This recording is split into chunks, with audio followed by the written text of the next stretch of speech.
On my 25th birthday, I woke up on a stretcher with an oxygen mask on my face while 200 people clinked glasses for my twin sister across town.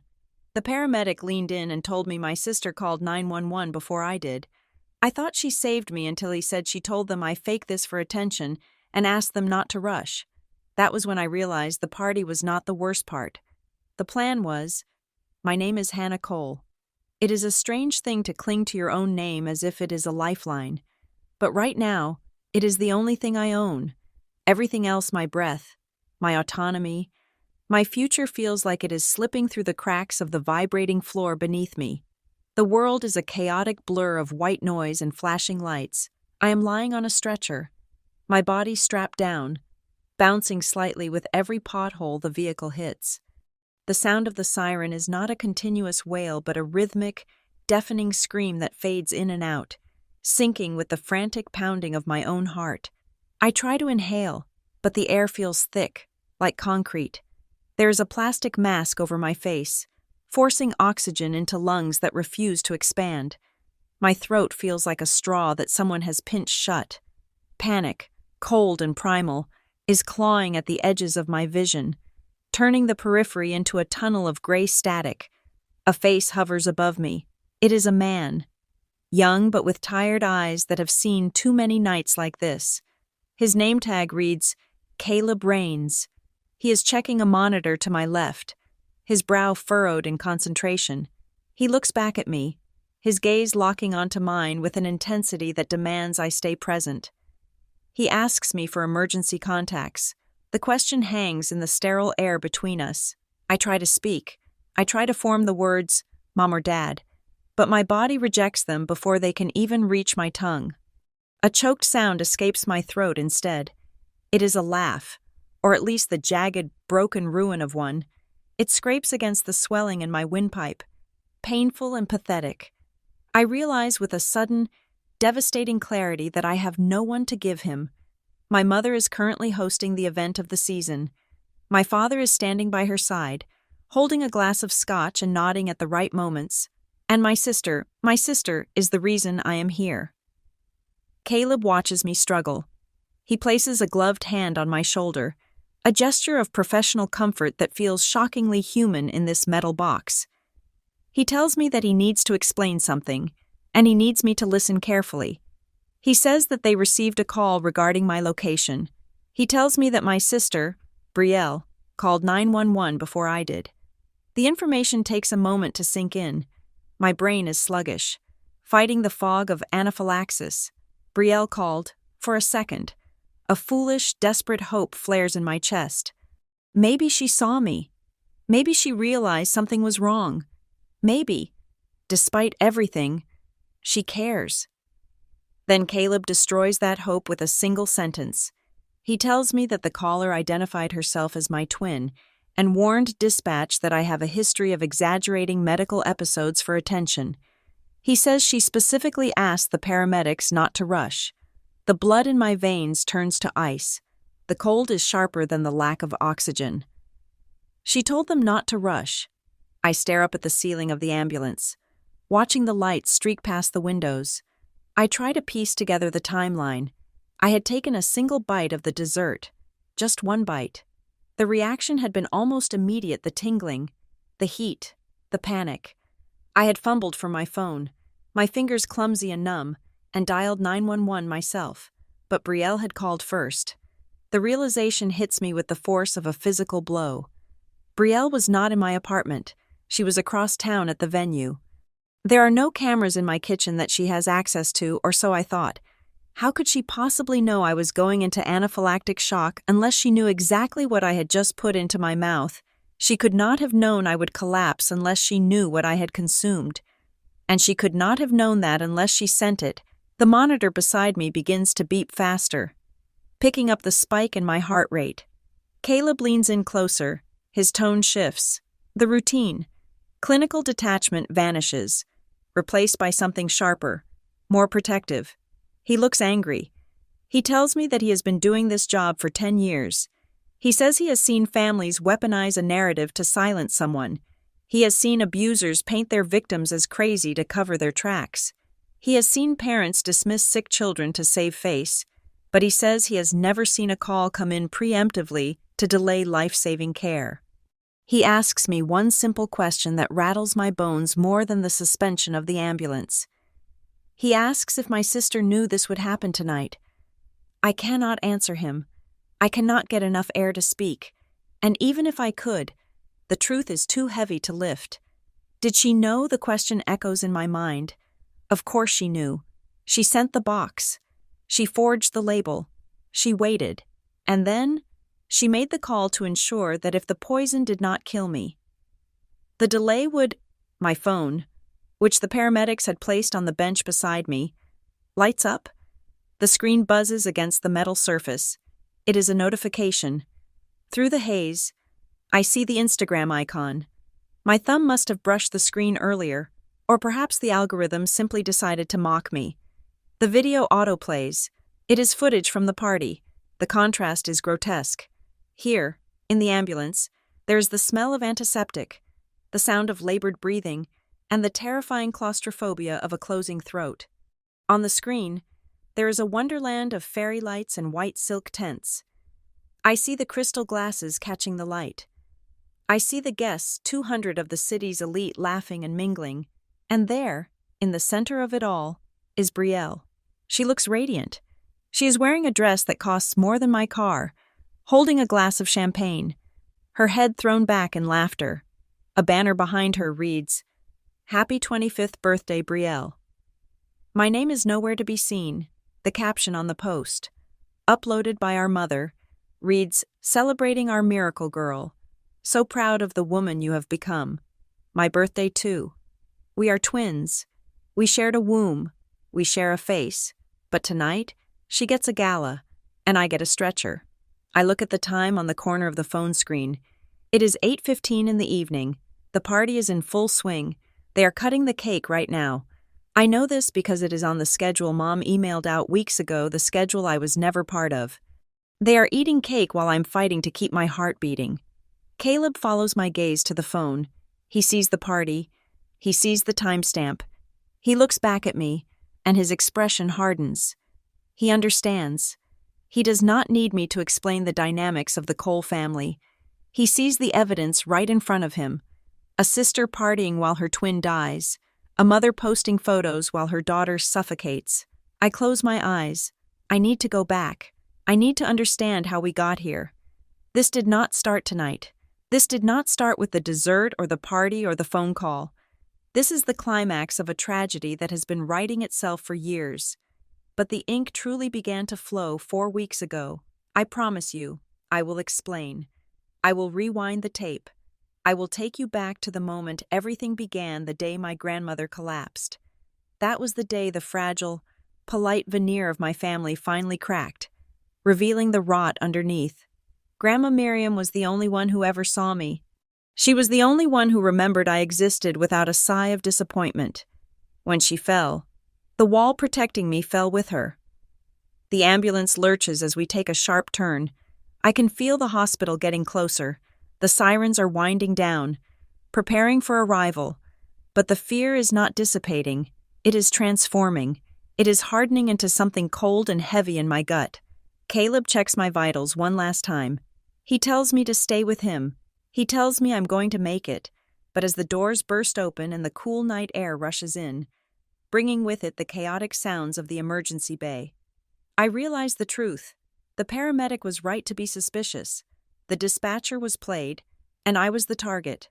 The lie Brielle told the 911 operator that I was faking it, that I was dramatic, that they should take their time was not a mistake. It was not a panic response. It was a calculated move. She did not tell that lie to save me from embarrassment or to manage the situation. She told that lie to control the outcome. She wanted to make sure that by the time help arrived, there would be nothing left of Hannah Cole to save. She wanted to be the only birthday girl left standing, and as they wheel me into the blinding lights of the trauma room, I decide that if I survive this night, I will not be the victim she expects. I will be the witness she never saw coming. 4 weeks earlier, the silence of the Brackenridge County Archives was my favorite sound in the world. It was a dusty, heavy silence, smelling of decaying paper and binding glue. A scent that most people found sneezing-inducing, but I found grounding. I was alone in the basement level, cataloging a donation of children's books from the 1950s. The world outside was noisy and demanding, but down here, under the fluorescent hum, everything was ordered. Every document had a file. Every book had a shelf. It was the one place in my life where I knew exactly where everything belonged. It was 7 in the evening on a Tuesday. I remember the time because I had just looked at the clock, calculating how many more boxes I could finish before the security guard. Old Mr. Henderson did his final rounds. I was holding a copy of a battered storybook, smoothing out a dog-eared page, when my phone buzzed against the metal table. The sound was violent in the quiet room. I did not recognize the number. It was a local area code, but not one stored in my contacts. I almost let it go to voicemail. I usually did. But something in my stomach tightened. A premonition that traveled up my spine like a cold finger. I answered. A woman's voice, clipped and professional, asked if I was Hannah Cole. I confirmed. She identified herself as a nurse from St. Lark Medical Center. She did not waste time with pleasantries. She told me my grandmother, Miriam Cole, had been brought in by ambulance 20 minutes ago. She had suffered a massive stroke. The book in my hand slipped from my fingers and hit the concrete floor with a flat slap. I do not remember locking up the archives.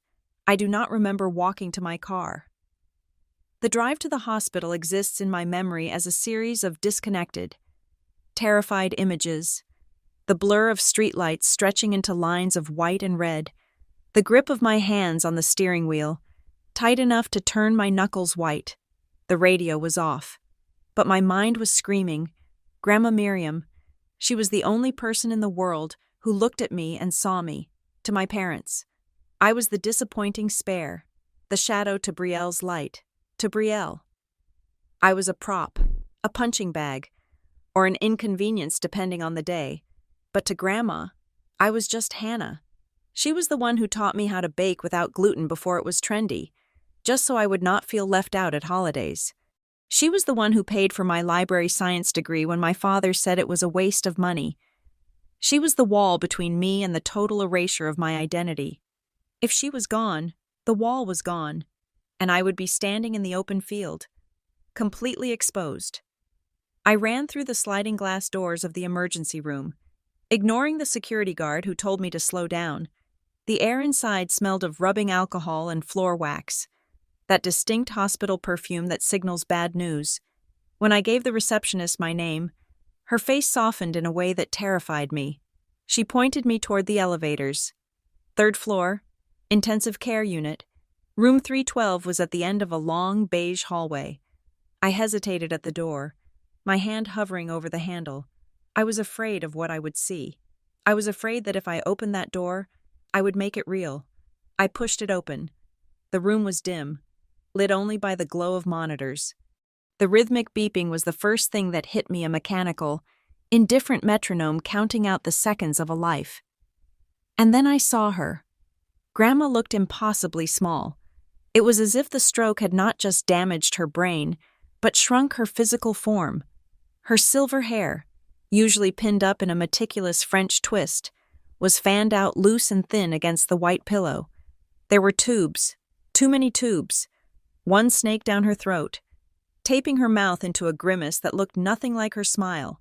Wires stuck to her chest led to the machines that monitored a heart I had always assumed was invincible. I walked to the bedside, my legs feeling like they were made of lead. I reached out and took her hand. It was limp and cool. Her skin felt like parchment paper, fragile and dry. I squeezed her fingers, desperate for a squeeze back, a twitch, anything. There was nothing. I pulled the plastic visitor chair close to the bed and sat down, refusing to let go of her hand. I leaned close to her ear, careful not to disturb the tube. I am here, Grandma, I whispered, my voice cracking in the quiet room. You are not alone. I am right here.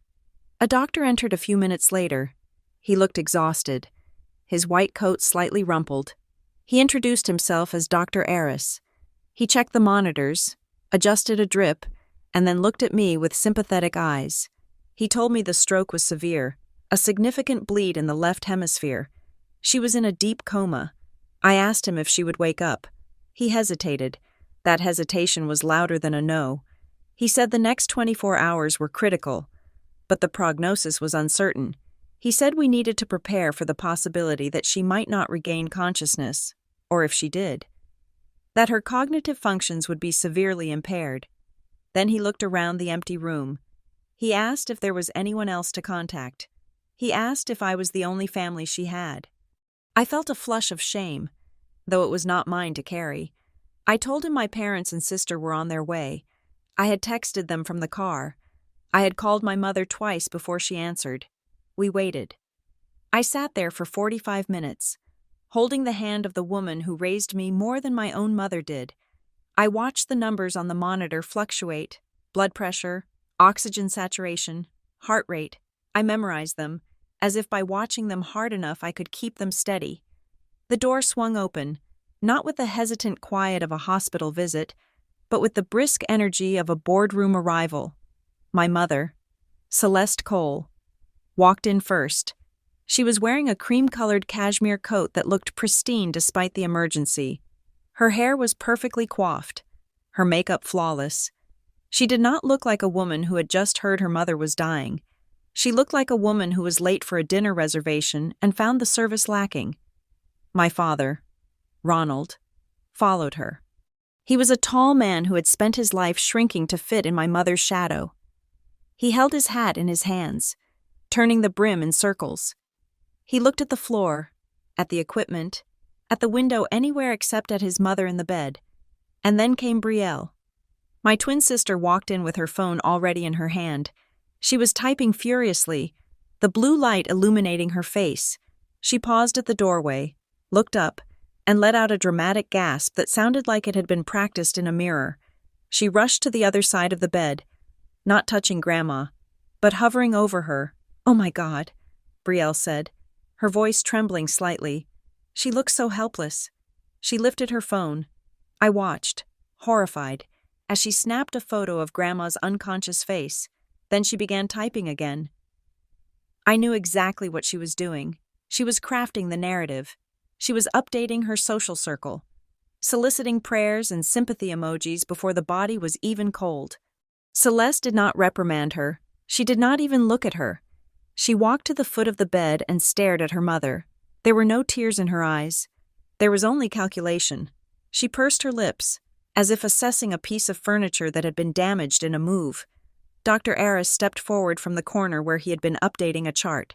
He introduced himself to my parents. He repeated the diagnosis he had given me: massive stroke, coma, uncertain future. My mother listened, nodding sharply at the medical terms.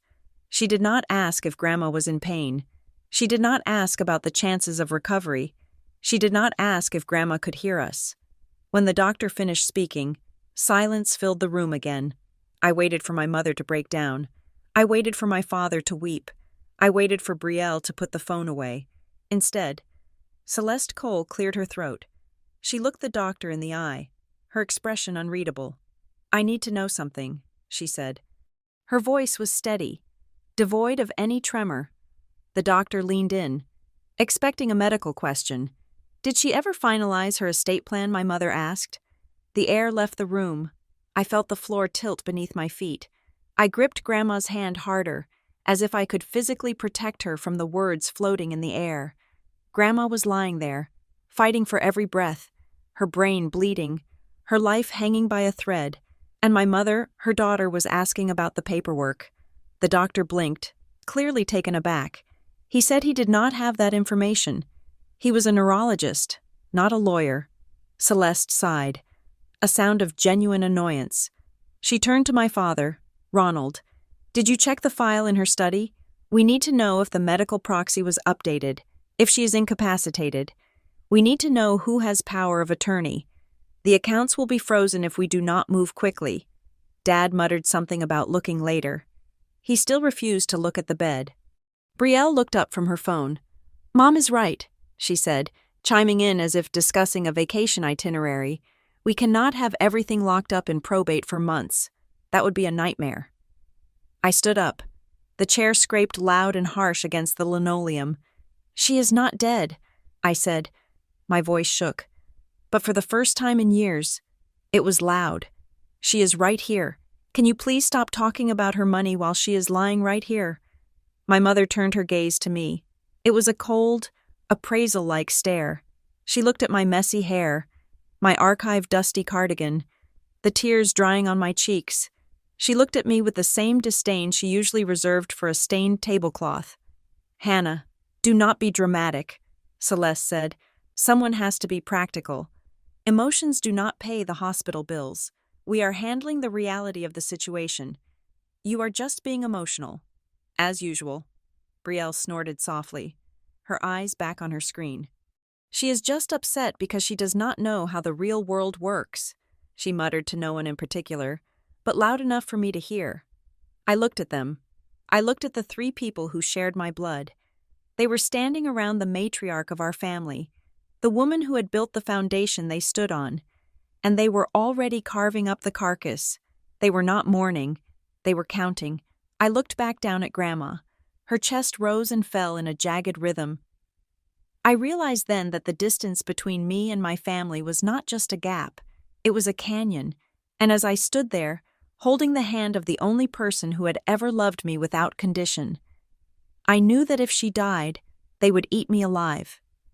The doctor excused himself, looking uncomfortable. The room felt smaller, colder. My mother began discussing funeral homes with my father, keeping her voice low but efficient. Brielle adjusted her angle to take a selfie with the monitors in the background, making sure to look sad for the camera.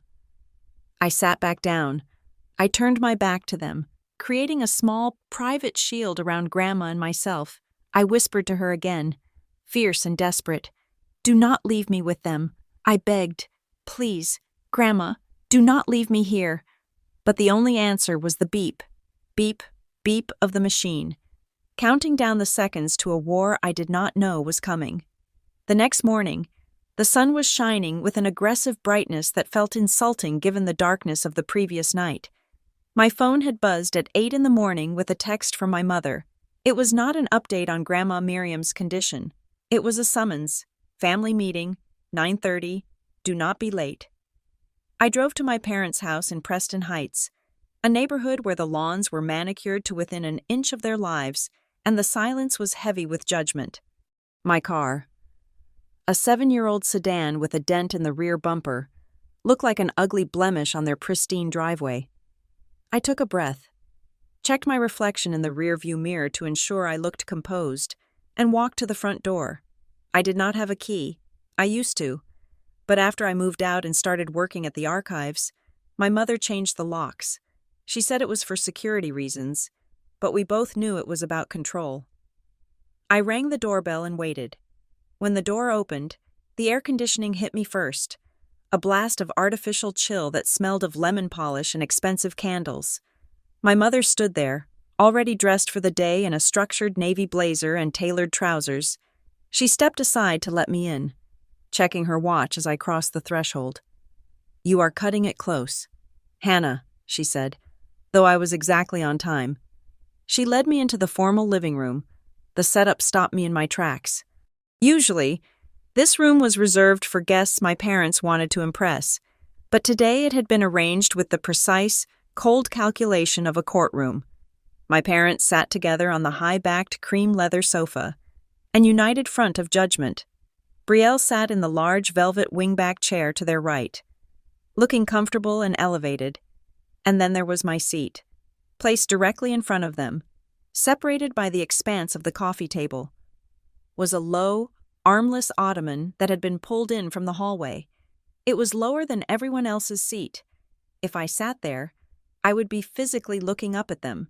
It was a subtle, psychological power play, designed to make me feel small before a single word was spoken. I sat down. My knees were together, my hands folded in my lap. I felt like a child called to the principal's office. Despite being 24 years old, Celeste Cole did not believe in small talk. She picked up a notepad from the table, uncapped a gold pen, and looked at me. We need to discuss the management of Miriam's affairs. She began. Her tone was brisk, businesslike, since it is becoming increasingly clear that your grandmother's recovery will be slow. If it happens at all, we must ensure her medical and financial decisions are in capable hands. I nodded slowly. I assumed this was why I was here. I was the one who drove Grandma to her cardiology appointments. I was the one who sorted her pill organizer every Sunday. I was the one who knew which doctors she trusted and which ones she found condescending. We have decided, my mother continued, looking at her notes rather than at me, that Brielle will be stepping in as Miriam's medical proxy effective immediately. She will handle all communication with the hospital staff and make the necessary decisions regarding care. The words took a second to register. When they did, I felt a flash of heat rise up my neck. Brielle, I asked, my voice echoing slightly in the high-ceilinged room. But Brielle has not been to a doctor's appointment with Grandma in 3 years. She does not know her medical history. Brielle shifted in her velvet chair, crossing her legs. She offered me a pitying smile. I have a general idea. Hannah, she said smoothly. Besides, it is about management, not memorizing pill bottles. Mom and Dad think I am better suited for the high-level decision-making. I looked at my father. Ronald was studying the pattern of the Persian rug as if he were trying to decode a secret message woven into the wool. He refused to meet my eyes. I turned back to my mother, keeping my voice steady, fighting the urge to raise it. Mom, I said, I know her current medication list by heart.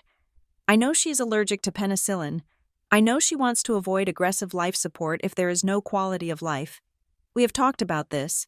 I am the one who is there every week. It makes sense for me to do it. Celeste set her pen down.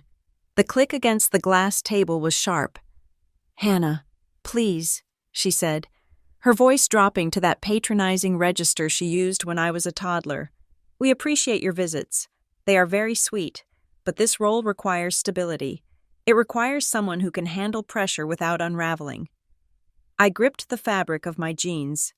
Unraveling, I asked. I have held down a job for 3 years. I pay my own rent. I am not unraveling. Brielle let out a soft sigh, the kind that signaled long-suffering patience. Come on, Han, she said. You are fragile. We all know it. Look at you right now. You are shaking. Remember when the cat died? You cried for a week. We cannot have you breaking down in front of the doctors when they are trying to explain complex procedures. It is embarrassing for the family. You are just too dramatic for this kind of responsibility. You always make things complicated. The injustice of it burned my throat.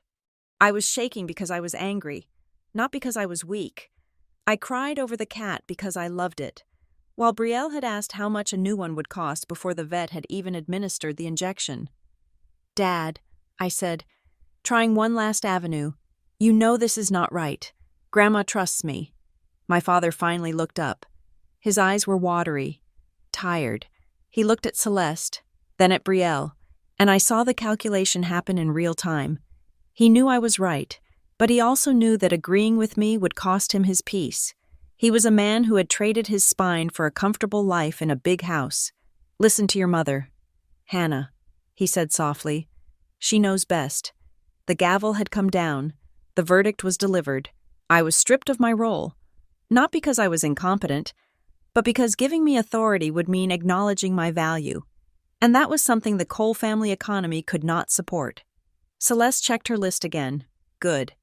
Now that is settled, we need to pivot to next weekend. I blinked, confused by the sudden shift in gears. Next weekend, Grandma was in a coma. We did not know if she would survive the week. We have to finalize the details for the party, Celeste said, her face brightening for the first time since I arrived. The invitations for Brielle's 25th birthday bash have all been tracked, but we had a few last-minute RSVP updates. It is going to be at the Gilded Lily, very high-end, family only, plus the business partners and the club members, about 200 people. My stomach dropped. I stared at them. They were planning a party, a massive, lavish celebration while Grandma lay unconscious 3 miles away. You are still having the party, I asked, incredulous. With Grandma in the ICU, life goes on. Hannah, Brielle said, checking her manicure. Grandma would not want us to sit around moping. Besides, this is a milestone, a quarter of a century. It is a branding opportunity for my lifestyle blog. 2. The aesthetic is going to be winter garden chic, white roses, silver linens, very ethereal. Celeste nodded in agreement. It is going to be very special. We have hired a string quartet. The catering alone is costing more than your annual salary. I imagine it is going to be the event of the season. We need to present a strong, successful family front. I sat there, waiting. I waited for the sentence that logic dictated must follow. We were twins. We were born 12 minutes apart. If it was Brielle's 25th birthday, it was mine too. If there was a party, surely. Even in this cold house, I was part of the equation. I waited for my mother to say, and of course, for you too. Hannah. I waited for Brielle to say, our birthday. The silence stretched. They discussed the cake flavors lemon chiffon for Brielle. They discussed the dress code black tie. They discussed the lighting. My name never came up, not once. I felt a coldness spread through my chest that had nothing to do with the air conditioning. It was the feeling of being erased. It was the realization that I was not just the black sheep. I was a ghost. I cleared my throat. The sound was small, but it cut through their chatter about floral arrangements. What about me? I asked. Celeste stopped mid-sentence. She looked at me over the top of her reading glasses. Brielle looked up, her expression blank, feigning confusion. What about you? Celeste asked. It is my birthday too, I said. My voice was trembling now, humiliatingly so. We are twins. If you are throwing a 25th birthday party for the family, am I not part of it? The room went deadly silent. My father looked back at the rug. Brielle looked at Mom, a tiny, almost microscopic smirk tugging at the corner of her mouth. It was a look of pure, distilled triumph. She had won the prize of existence, and I was the error code. Celeste placed her notepad down on the table with deliberate slowness. She folded her hands and leaned forward slightly. Her eyes were hard, devoid of any maternal warmth.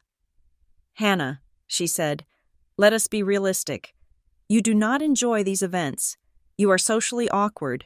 You do not know anyone we are inviting. You would just stand in the corner and look miserable.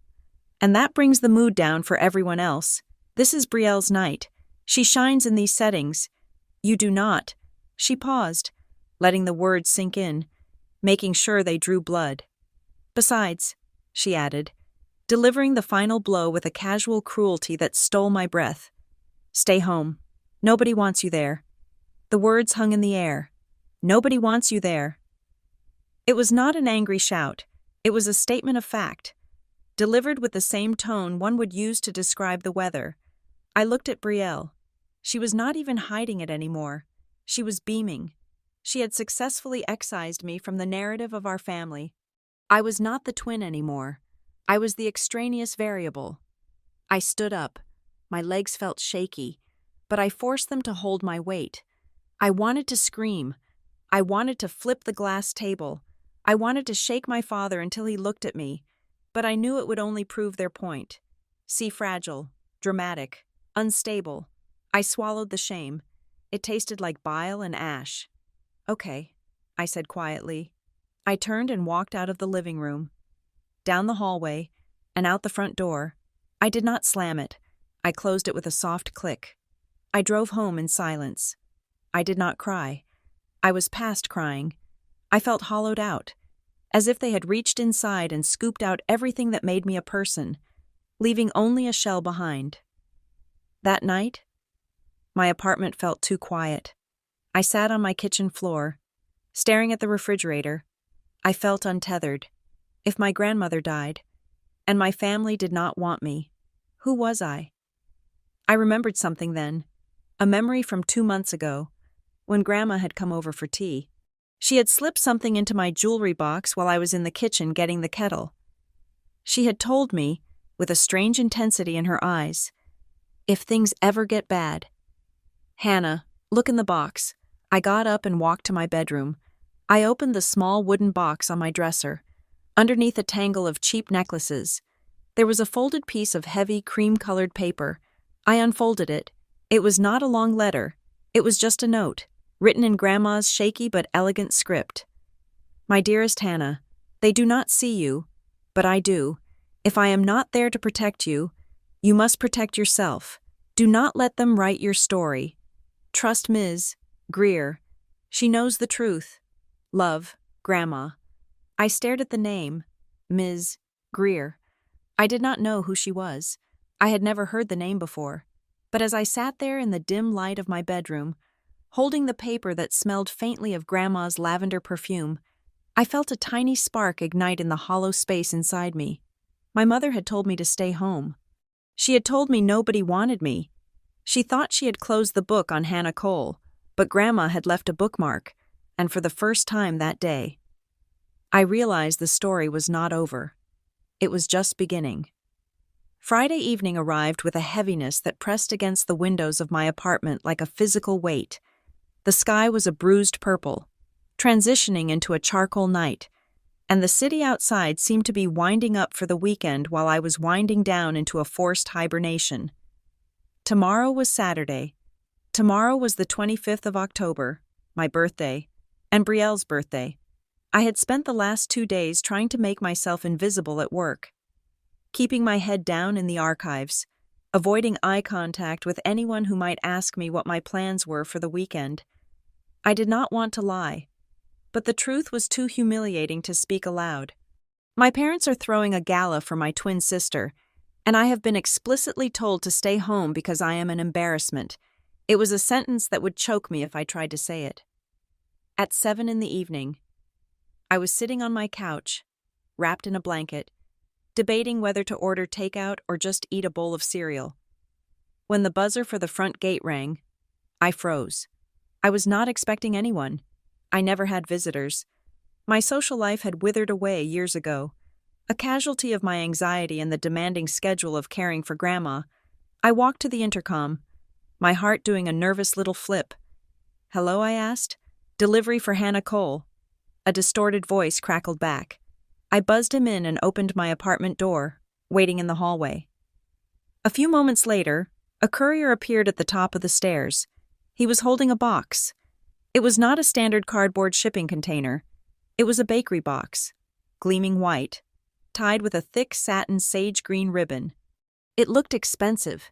It looked like an apology. He handed it to me, asked for a signature, and left. I carried the box into my kitchen and set it down on the counter. The island was cluttered with mail I had not opened and a half-empty glass of water, but the box demanded attention. It sat there, pristine and elegant, out of place in my modest, slightly messy life. I examined the logo stamped in gold foil on the lid, Evergreen Allergy Safe Desserts. My breath caught in my throat. I knew this place. Everyone with severe food allergies in the tri-state area knew Evergreen. It was the gold standard. They ran a kitchen that was hermetically sealed against cross-contamination. No nuts, no dairy, no gluten, no shellfish, nothing that could trigger the kind of anaphylaxis that had sent me to the emergency room 3 times in college. Their cakes cost a fortune. A single cupcake was something like $12. I had mentioned this place to my mother once, 3 years ago, when I was explaining why I could not eat the birthday cake she had ordered from a standard bakery. I had said, "If you ever want to get me something I can actually eat safely, get it from Evergreen." She had rolled her eyes and told me I was difficult. I reached for the small envelope tucked under the ribbon. My fingers trembled slightly. Inside was a card made of thick, textured paper. I pulled it out. "Happy 25th. Sis." There was no other message. No "I am sorry." No "I miss you." Just that short, clipped phrase. I stared at the signature. Brielle. I frowned. I had seen Brielle's handwriting 1,000 times. She had a very specific style, large, looping, confident letters that took up space, just like she did. She used a heavy hand, pressing the pen into the paper. This signature looked different. It was definitely her name, but the strokes were thinner. The B was slightly hesitant at the top loop. The slant was a little too vertical.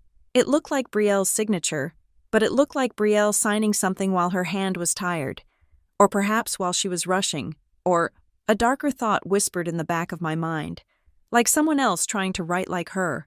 But that was ridiculous. Who else would send me a cake signed by my sister? I leaned against the counter, the card dangling from my fingers. Why now Brielle never apologized. She never softened. Her default setting was mockery, and her secondary setting was indifference. Just 2 days ago, she had sat in that living room and smirked while our mother told me I was unwanted. She had called me fragile. She had called me dramatic. So why send a peace offering now? Loneliness is a powerful, dangerous thing. It argues louder than logic. It stands in the room with you and tells you that you are wrong about people, that they really do love you, that you are just being paranoid. Maybe, I thought, looking at the sage green ribbon, maybe she feels guilty. Maybe, with Grandma lying in a coma.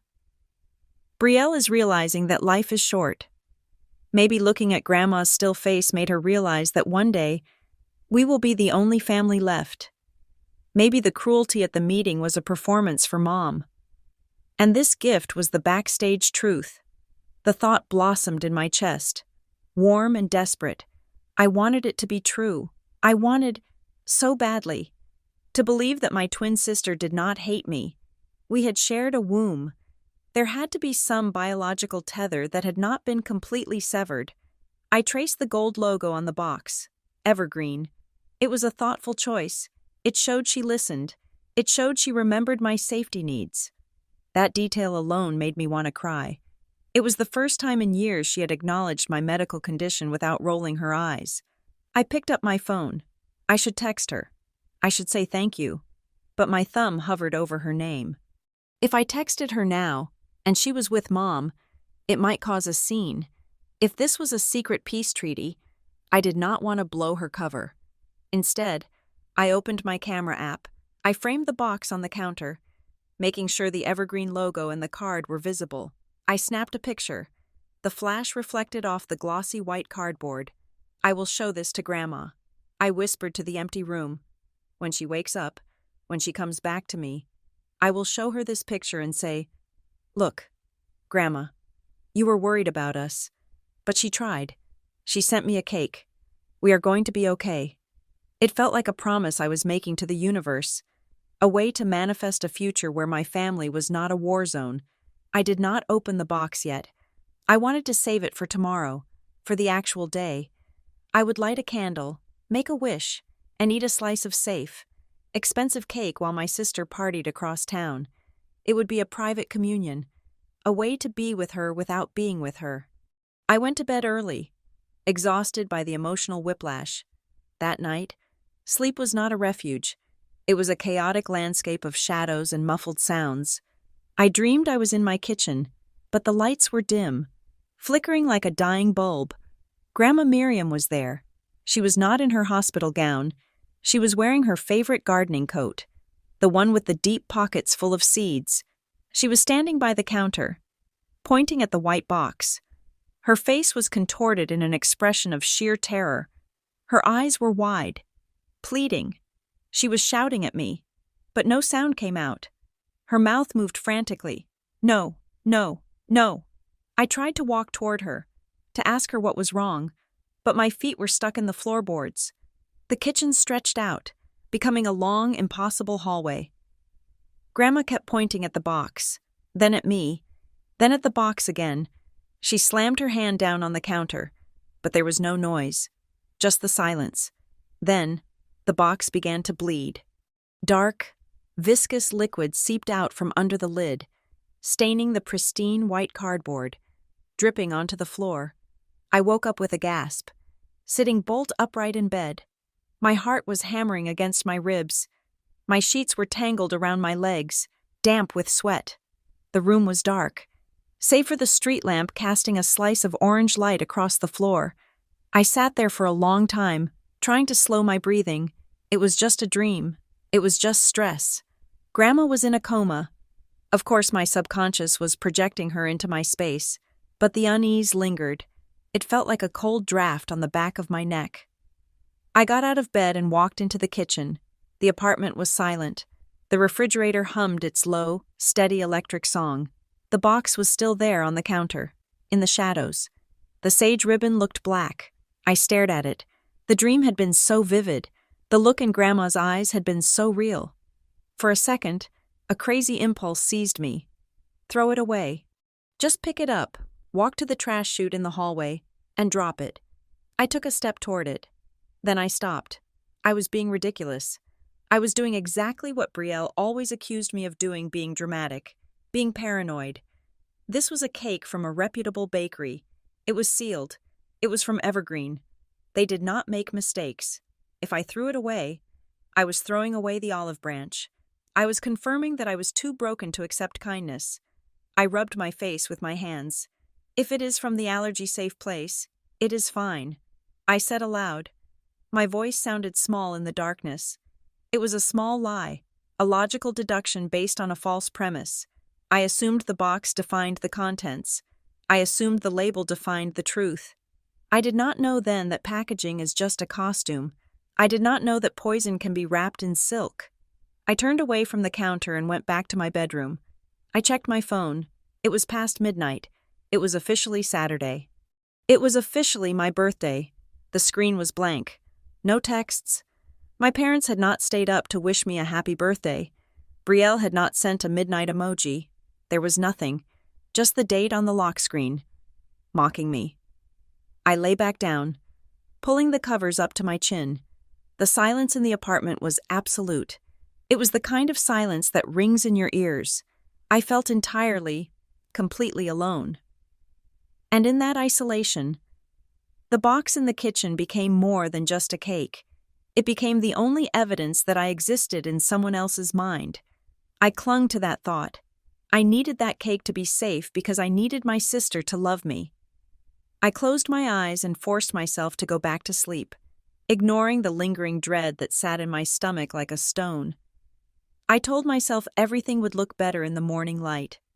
I was wrong. Saturday morning broke with a cruel, indifferent beauty.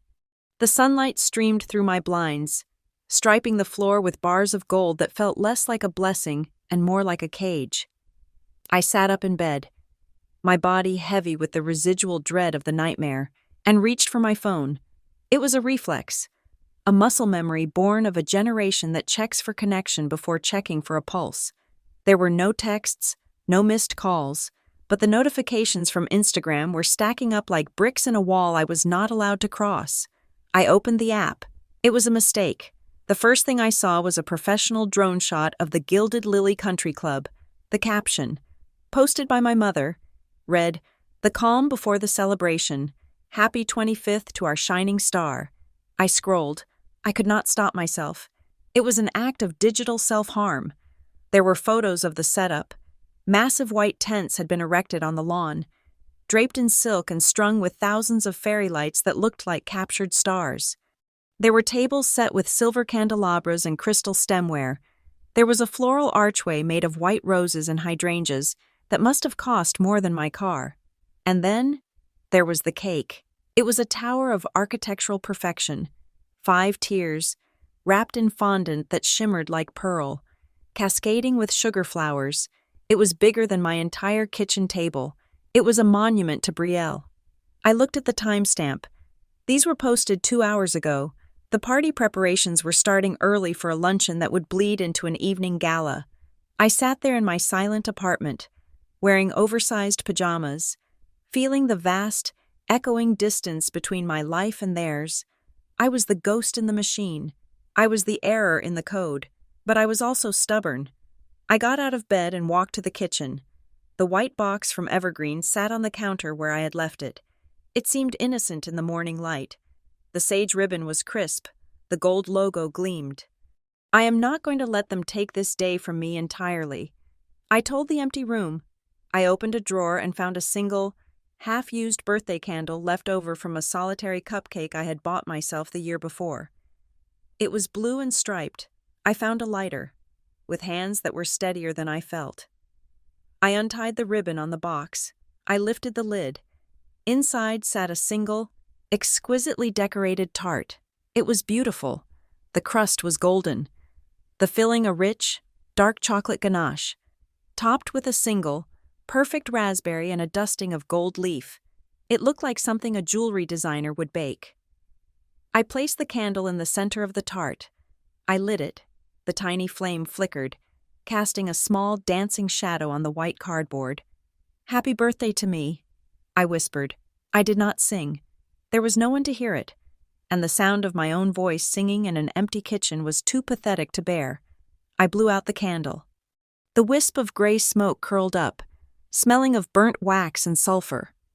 I picked up a fork. I hesitated for a fraction of a second. The dream from the night before flashed in my mind Grandma's silent scream. The bleeding box, but I pushed it away. This was evergreen. This was safe. This was the one thing Brielle had done right. I cut a piece of the tart. I lifted it to my mouth. I took a bite. The flavor hit my tongue instantly. It was rich, incredibly, devastatingly rich, but almost immediately. My brain registered a signal that bypassed taste and went straight to survival instinct. The texture was wrong. Evergreen pastries, which were made with rice flour and coconut oil substitutes, had a specific, slightly crumbly texture. This was smooth. This was dense.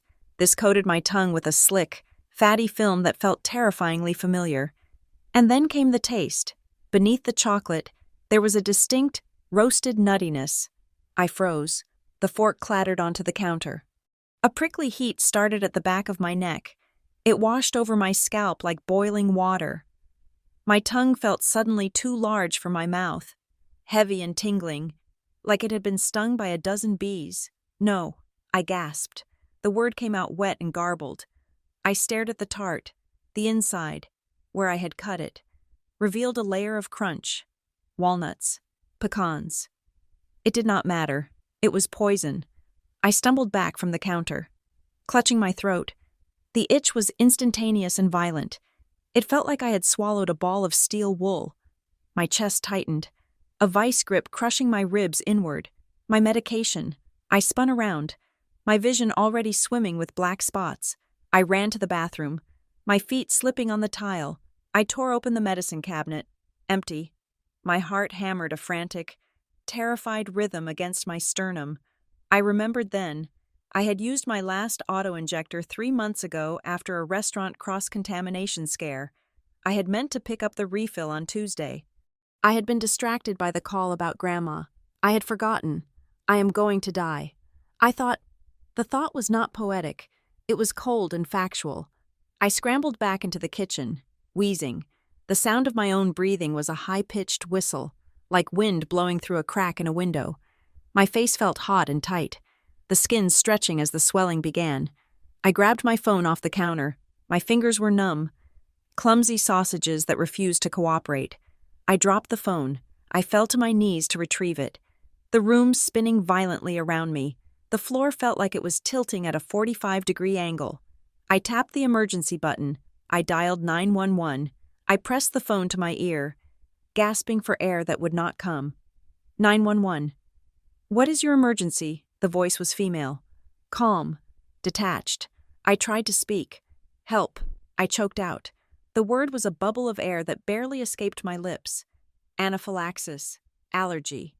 "Address is..." I rattled off my address, forcing the numbers out between agonizing gasps. My throat was closing.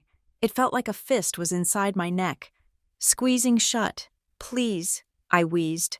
"Hurry." There was a pause on the line, a pause that lasted a second, then 2. It felt like an eternity. "Ma'am," the dispatcher said. Her tone had changed. It was no longer the rote, automatic voice of a first responder.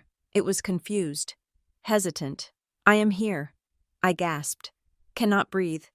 "Ma'am, are you Hannah Cole?" the dispatcher asked. "Yes," I managed to grunt.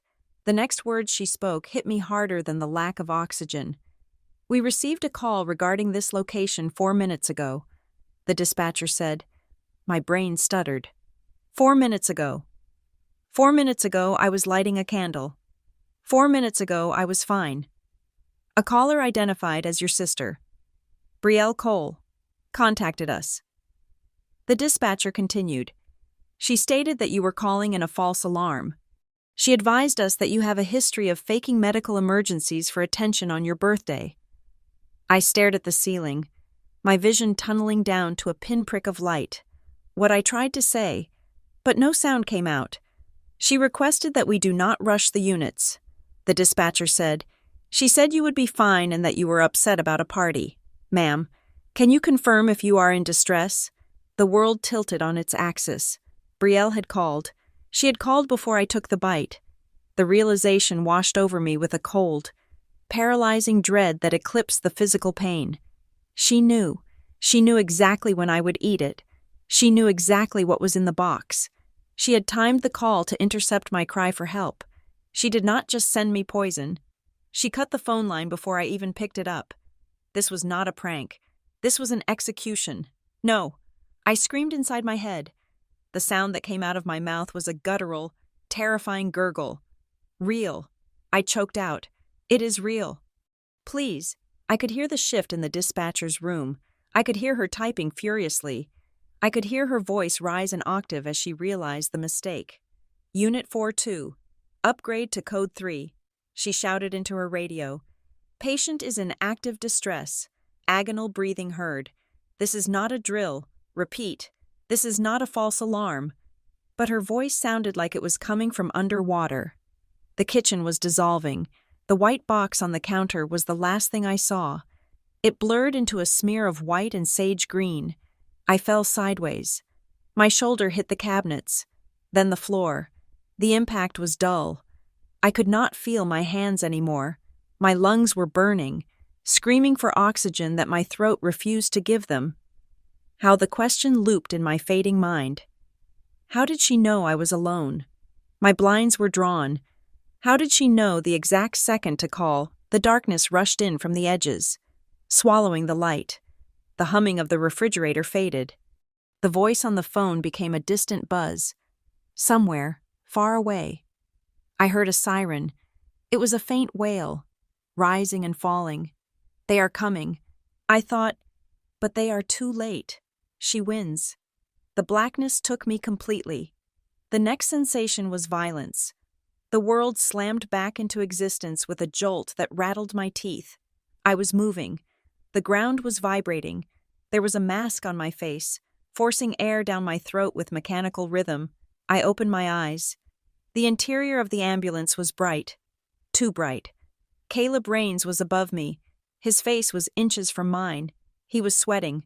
I saw him look at the monitor. I saw him look at my arm, where an IV line was taped down. She is stabilizing.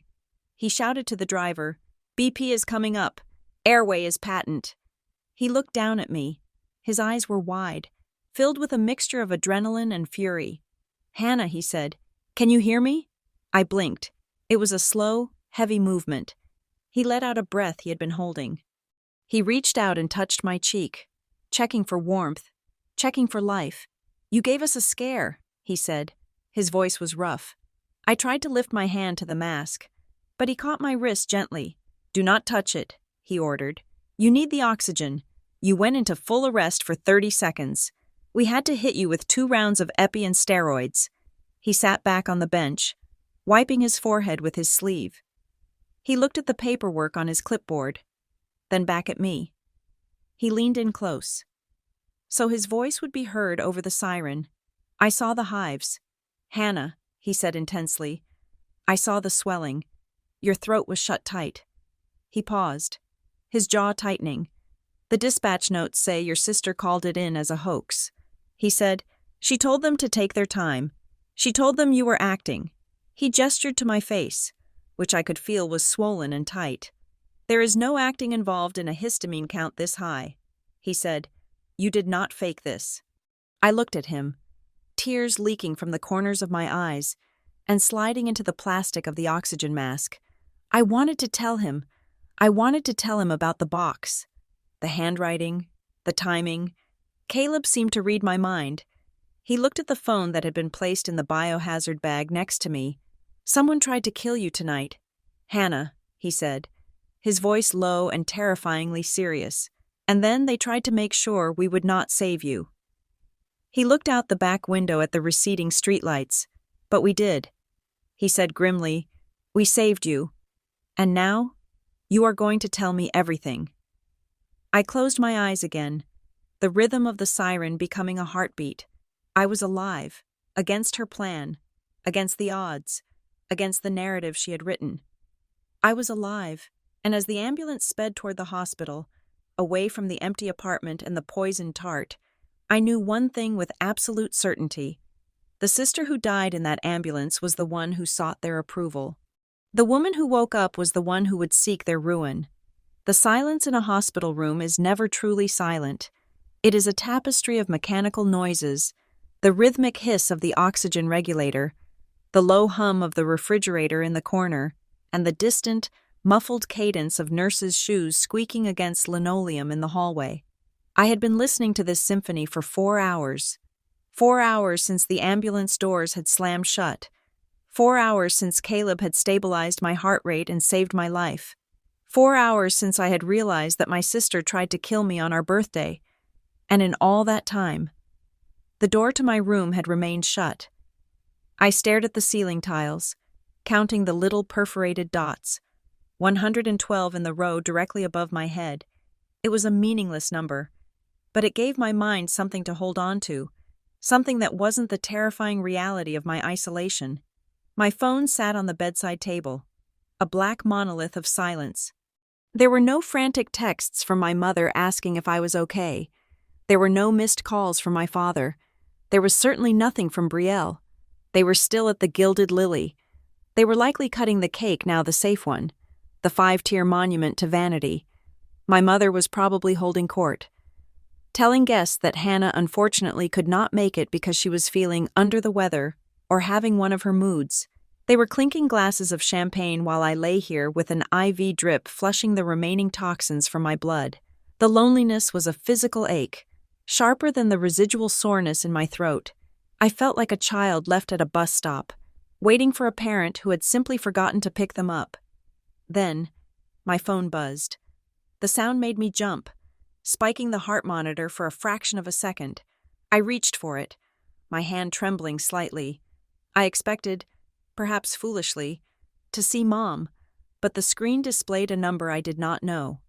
It was a local area code. I hesitated. I almost let it go to voicemail, fearing it was a reporter or a bill collector, but then I remembered the note Grandma had hidden in my jewelry box. "Trust Ms. Greer." I slid my thumb across the screen to answer. "Hello?" My voice was raspy, like gravel grinding together. "Is this Hannah Cole?"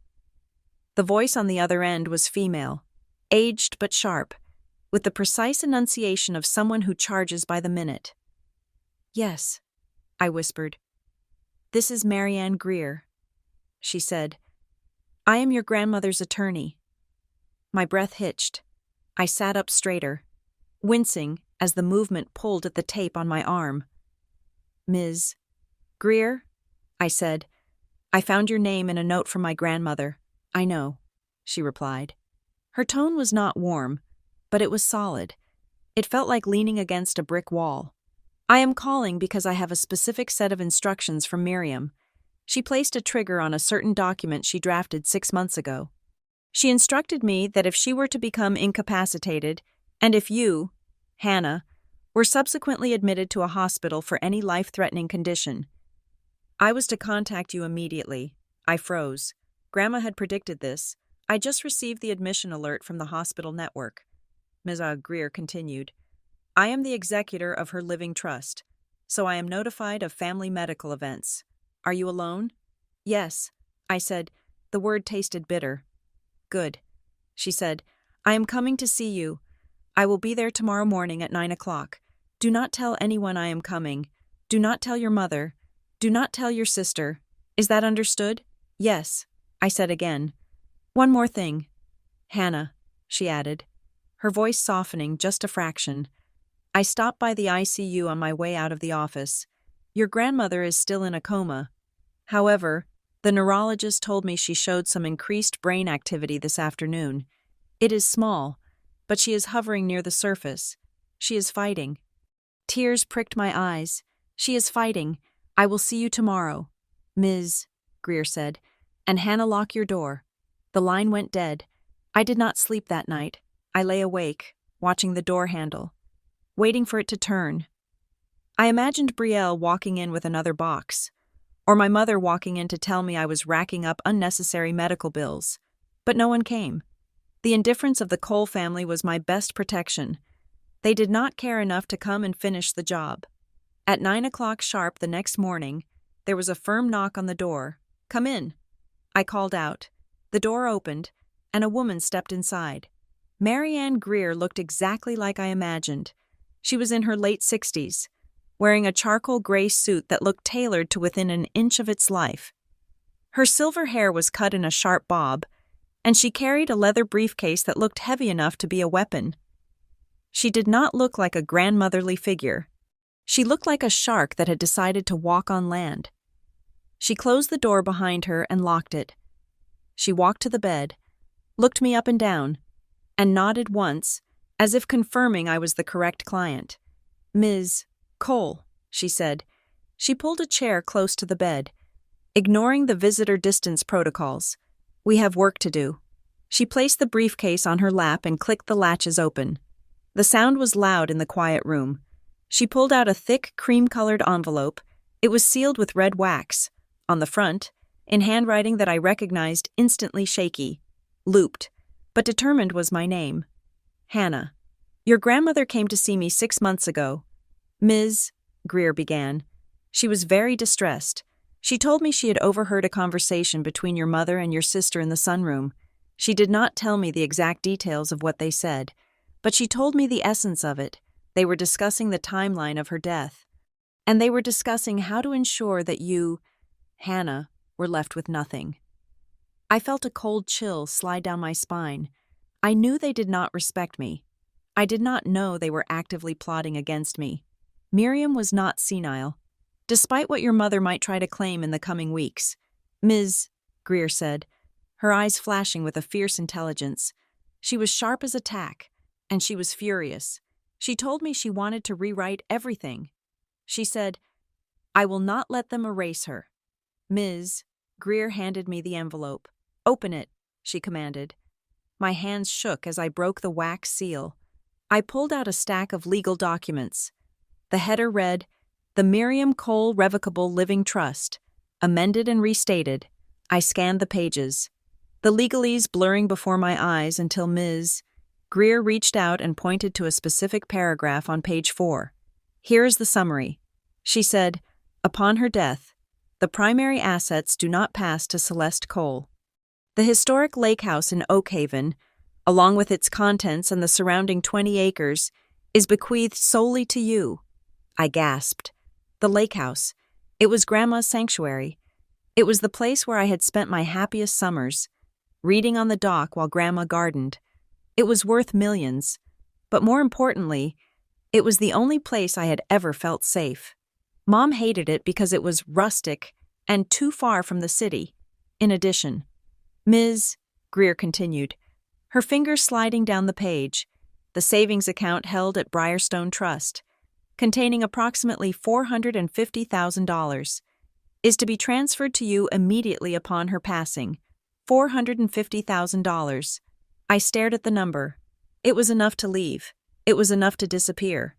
It was enough to start a library, or go back to school, or just exist without fear of rent. But why, I asked. Looking up at the attorney, Mom always said the estate was complicated. She said everything had to go to her to manage the tax burden. "Your mother lies," Ms. Greer said simply. She leaned in closer. "But that is not the most important part.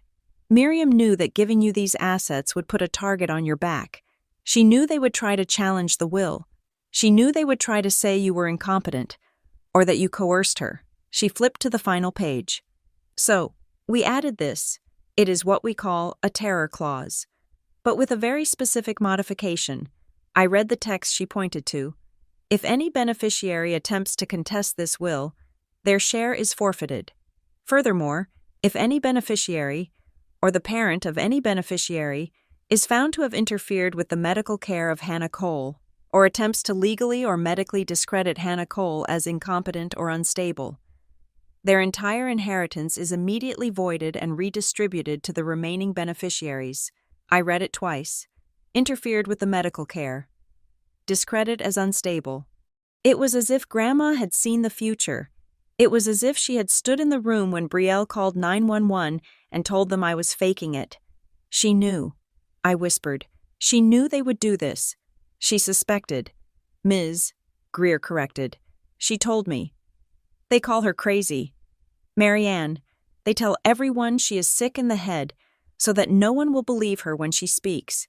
I need to make sure that if they try to use that lie against her, it costs them everything.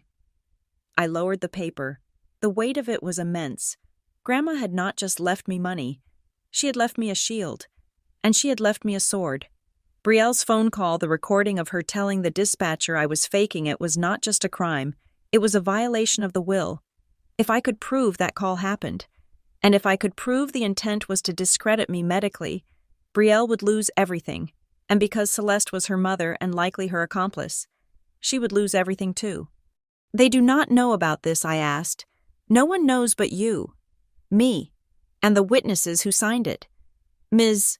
Greer said, as far as your mother knows. The old will from 2 years ago is still in effect. That version leaves everything to Celeste. Ms. Greer sat back, watching me carefully. You have a choice. Hannah, she said, you can take this information and wait. You can let the process play out quietly in probate court after she passes. You can take your money in the lake house and vanish. It would be the safe route. She paused, her eyes narrowing. Or she said, you can use it. You can let them dig their own graves. You can let them lie, and post, and perform, and then, when they think they have won, you can drop the hammer. I looked at the document in my lap. I looked at the signature of the woman who had loved me when no one else did. I thought about the tart. I thought about the taste of walnuts and betrayal. I thought about the 4 minutes I spent dying on my kitchen floor while my sister told the world I was an attention seeker. If I took the quiet win, I would be rich, I would be safe, but they would still be the golden family. They would still spin the narrative. They would tell people I manipulated a dying woman. They would say I stole the inheritance. Brielle would still be the victim. I remembered the paramedic, Caleb, asking me if my sister knew. I remembered the dispatcher saying, she told us not to rush. Cruelty was not new to this family. I had grown up swallowing their insults like daily vitamins. But this was sloppy. They had gotten arrogant. They thought I was so weak, so broken, that they did not even need to be careful anymore. I felt a hardness settle in my chest. It was a new sensation. It was not the fragile, glass-like sharpness of heartbreak. It was the cold, heavy density of iron. I do not want the quiet win. I said. My voice was steady. I do not want to just survive them. Ms. Greer, I want to expose them. Ms. Greer did not smile, but the corner of her eye crinkled. She closed her briefcase. I was hoping you would say that, she said. She stood up and smoothed her skirt. Keep a copy of this, she said. Hide it. Do not let them see it until the time is right. I will handle the legal side. You just focus on getting better. And Hannah. Yes.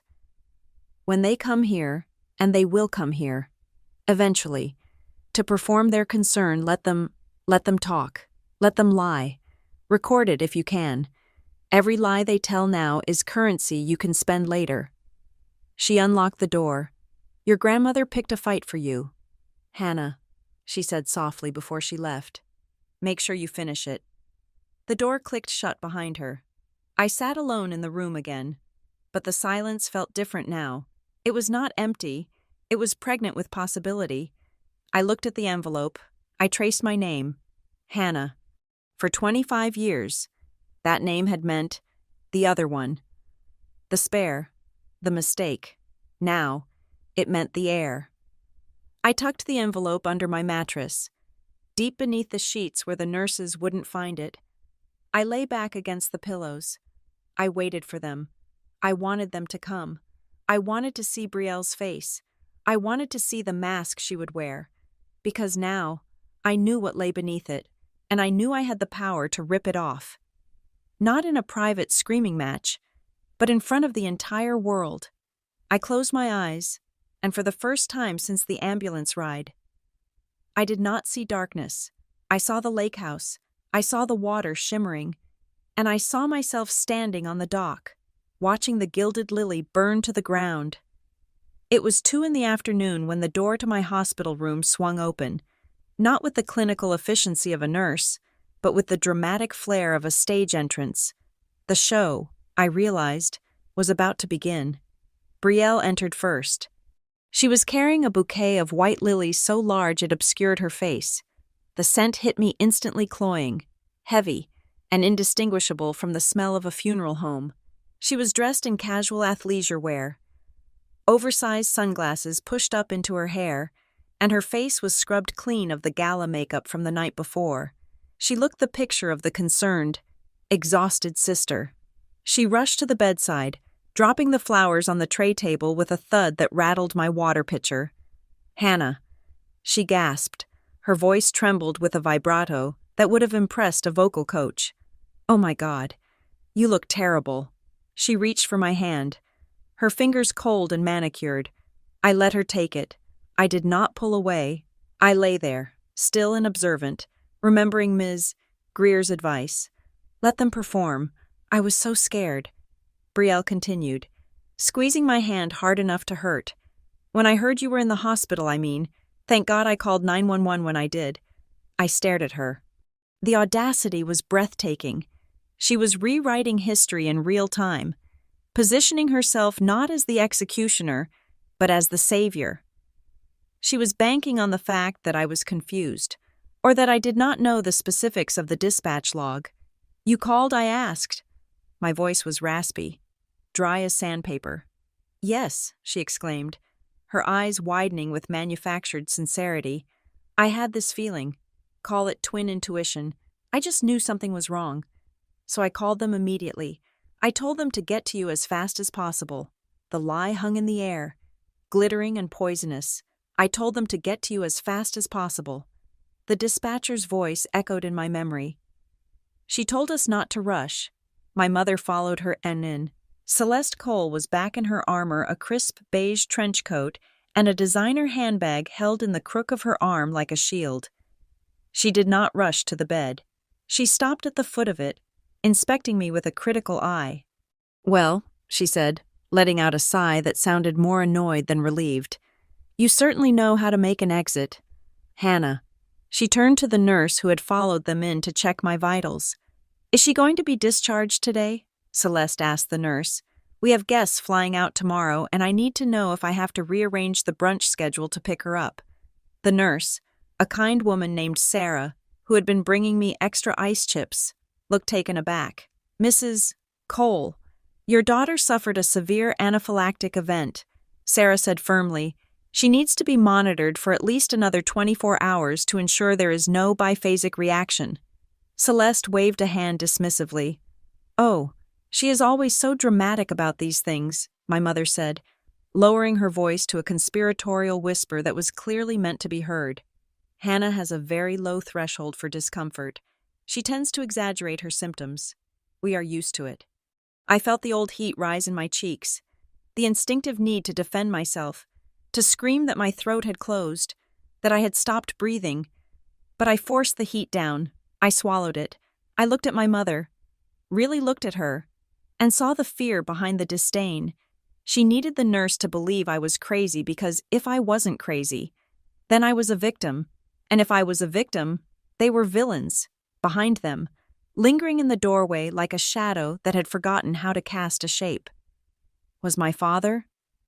Ronald Cole stood with his hands in his pockets, staring at the linoleum floor. He looked smaller than I remembered. He did not speak. He did not look at me. He was there only because the script required a father figure in the background. Brielle sat on the edge of the bed, invading my space. "It is such a shame you missed the party," she said, pouting slightly. "It was incredible, truly magical. Everyone was asking for you. Everyone I asked." "Of course," she lied smoothly. "We told them you were invited, obviously, but that you called us at the last minute and said you felt sick. We said you wanted to stay home and rest." I watched her face. It was a mask of perfect innocence. She had covered her tracks. To the guests, I was the flake who canceled. To the paramedics, I was the attention seeker. To me, she was the loving sister. She had a different lie for every audience. "I bet it was beautiful," I said softly. "It was." Brielle beamed, mistaking my passivity for submission. "The cake was insane. 5 tiers. Evergreen did an amazing job." I watched her eyes when she said the name Evergreen. There was no flicker, no hesitation.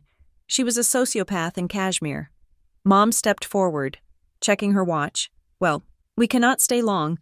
Hannah, we have to get back to the hotel to see off the Aunt Carol and the cousins. We just wanted to make sure you were stable."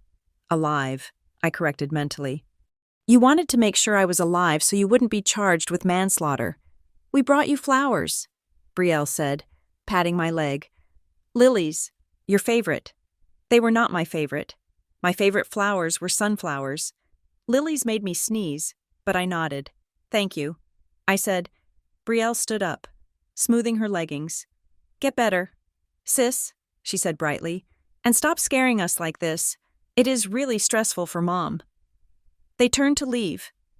My father lingered for a fraction of a second, his eyes darting toward me, filled with a fleeting, terrified apology that vanished as soon as Celeste called his name. "Ronald, are you coming?" He turned and followed them out. The room went quiet, save for the hum of the machines and the overpowering scent of funeral flowers. I let out a breath I felt like I had been holding since I was born. I did not cry. The time for crying was over. I reached for the call button. "I need the evidence bag," I whispered to the empty room. 30 minutes later, the door opened again. This time, it was not a performance. Caleb Rains walked in. He was not in his uniform. He was wearing jeans and a dark gray t-shirt, looking like a regular guy rather than the man who had restarted my heart. He looked tired. He had clearly just finished a long shift, but instead of going home, he had come here. "Hey," he said, standing awkwardly by the door. The nurse let me in. "I wanted to check on you.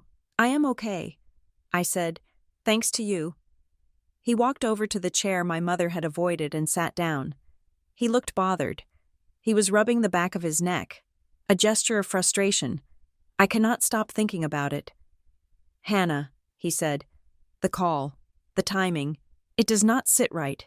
He looked at me, his eyes intense. "I know that bakery," he said. "Evergreen. My niece has celiac disease.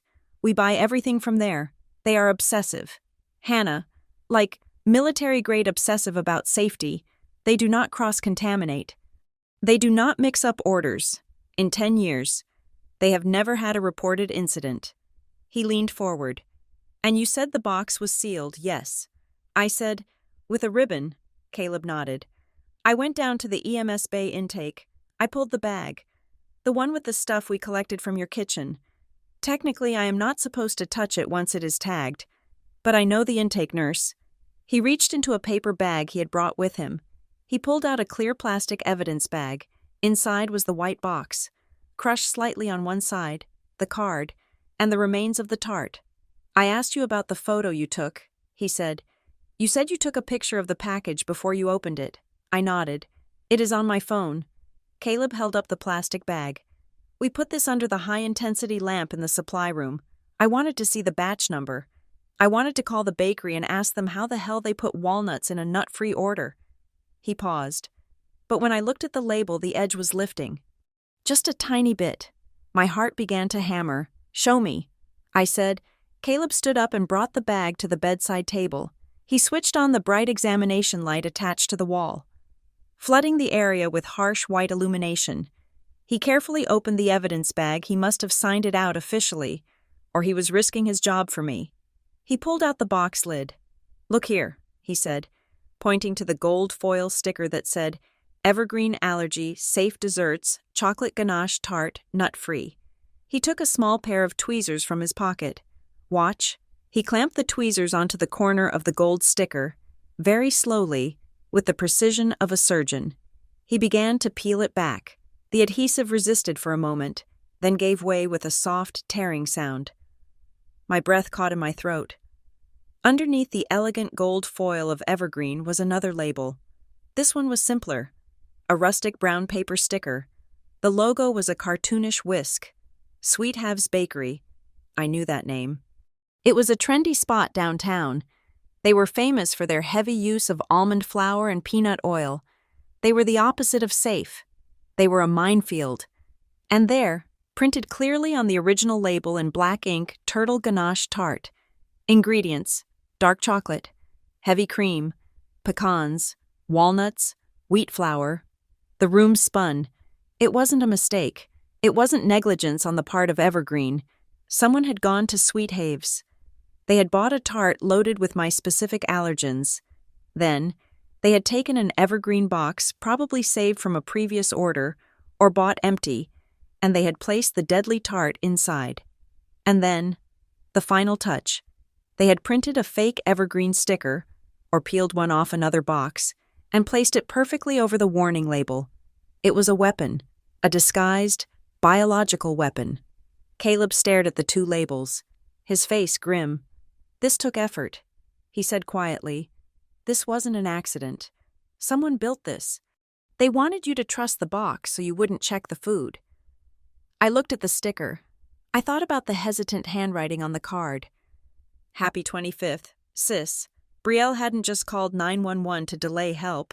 She had manufactured the emergency from scratch.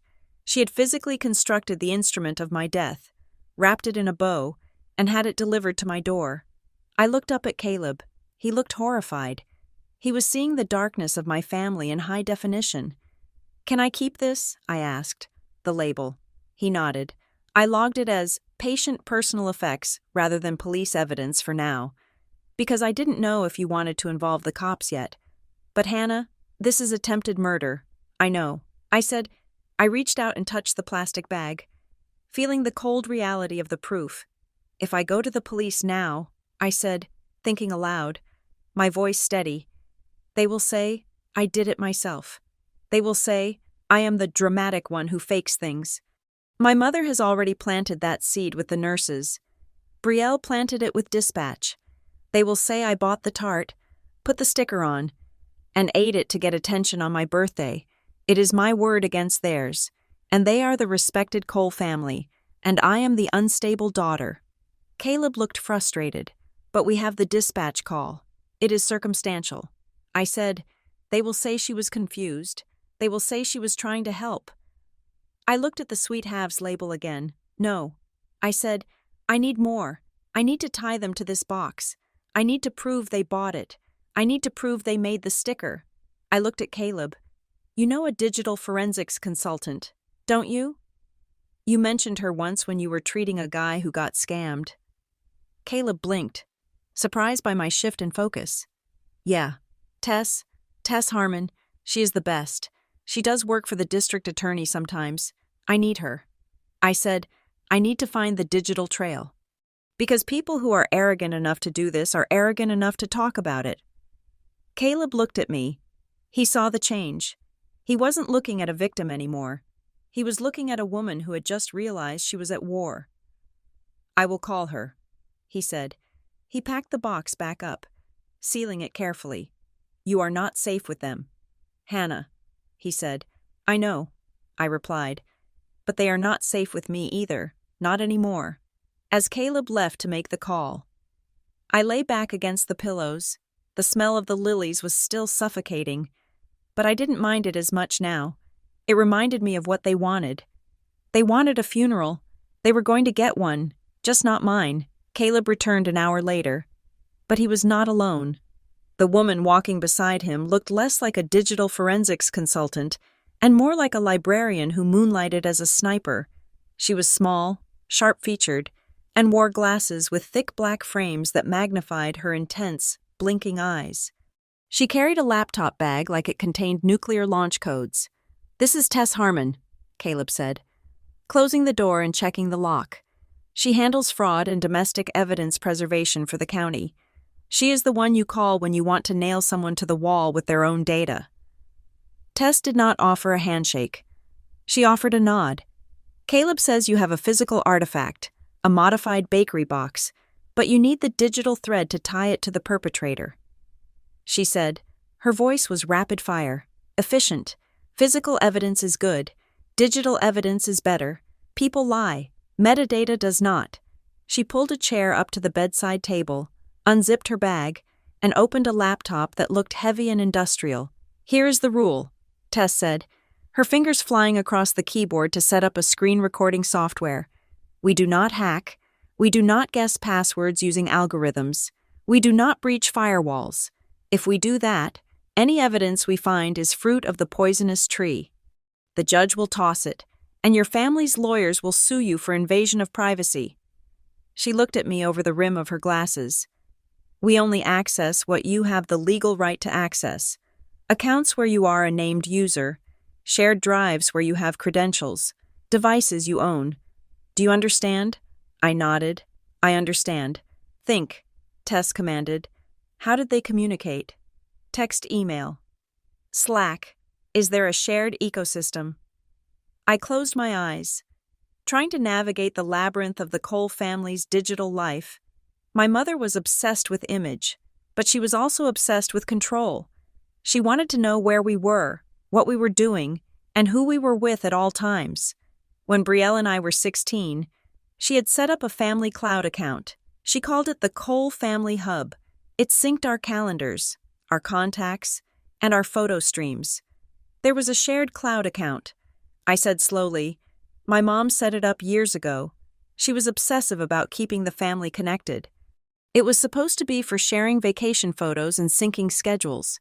Do you have the login? Tess asked. I hesitated.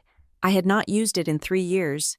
When I moved out, I bought my own phone and set up my own private account, but I never formally removed myself from the family group because doing so would have triggered a notification on my mother's phone, leading to an interrogation I did not have the energy for. I think so, I said, unless she changed it. What is the username? It is my father's email address.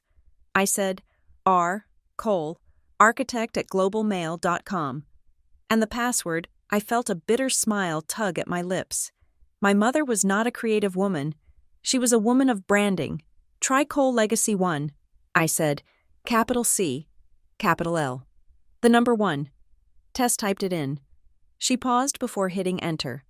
If this works, she said, I am going to mirror the session. I will be recording every click, every page load, and every download with a hash key to prove we did not alter the data. We are simply viewing what is already there. She hit enter. The screen buffered for a second, a spinning wheel of gray.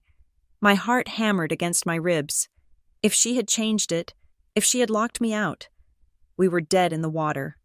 The screen flashed white, and then the dashboard loaded. Welcome back, Ronald. It worked. My mother, in her arrogance, had never bothered to change the password. She assumed I was too checked out, too stupid, or too irrelevant to ever look. Tess did not celebrate. She went to work. Okay, we are in, she muttered. Let us look at the connected devices. She pulled up the device list. There were 4 iPhones, 2 iPads, and 3 MacBooks connected to the ecosystem, because the account was set up for family sharing to save money on storage fees. The text message backup feature was enabled across the board. My mother probably thought it was a great way to archive memories. She did not realize she was archiving a conspiracy. Tess navigated to the Messages application on the web interface.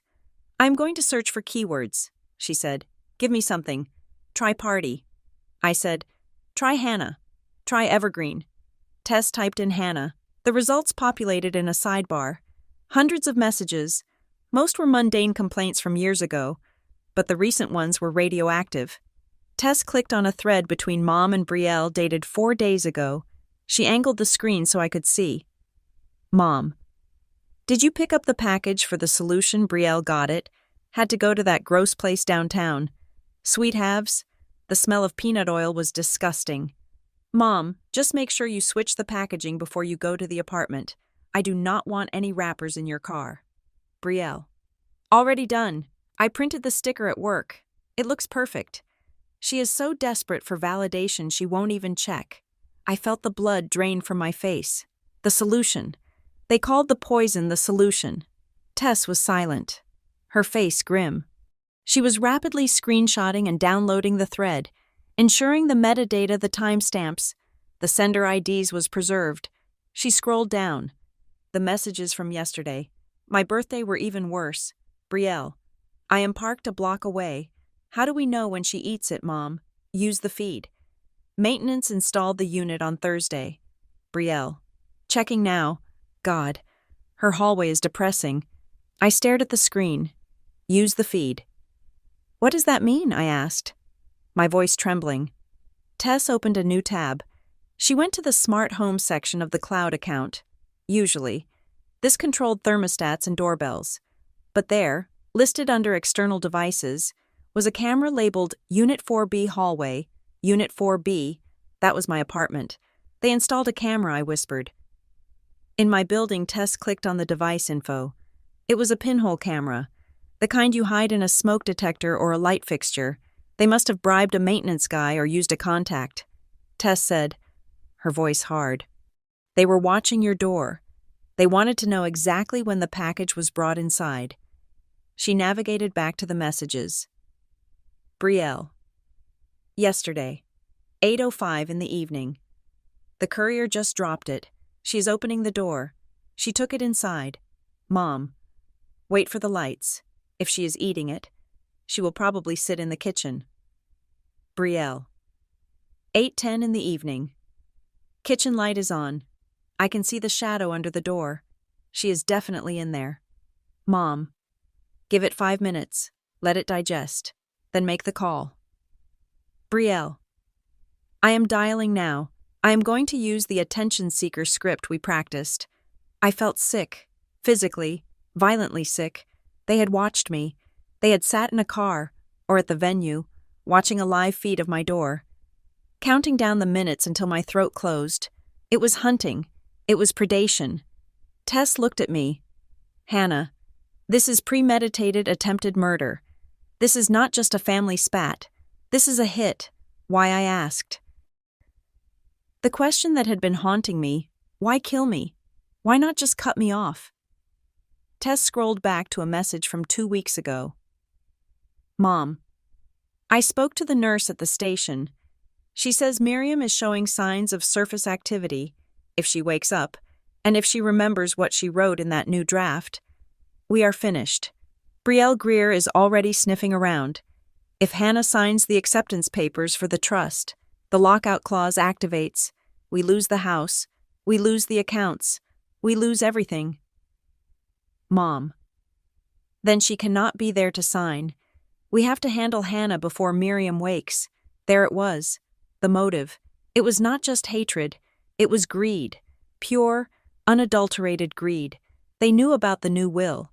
Grandma must have let something slip. Or they had found a draft in her study.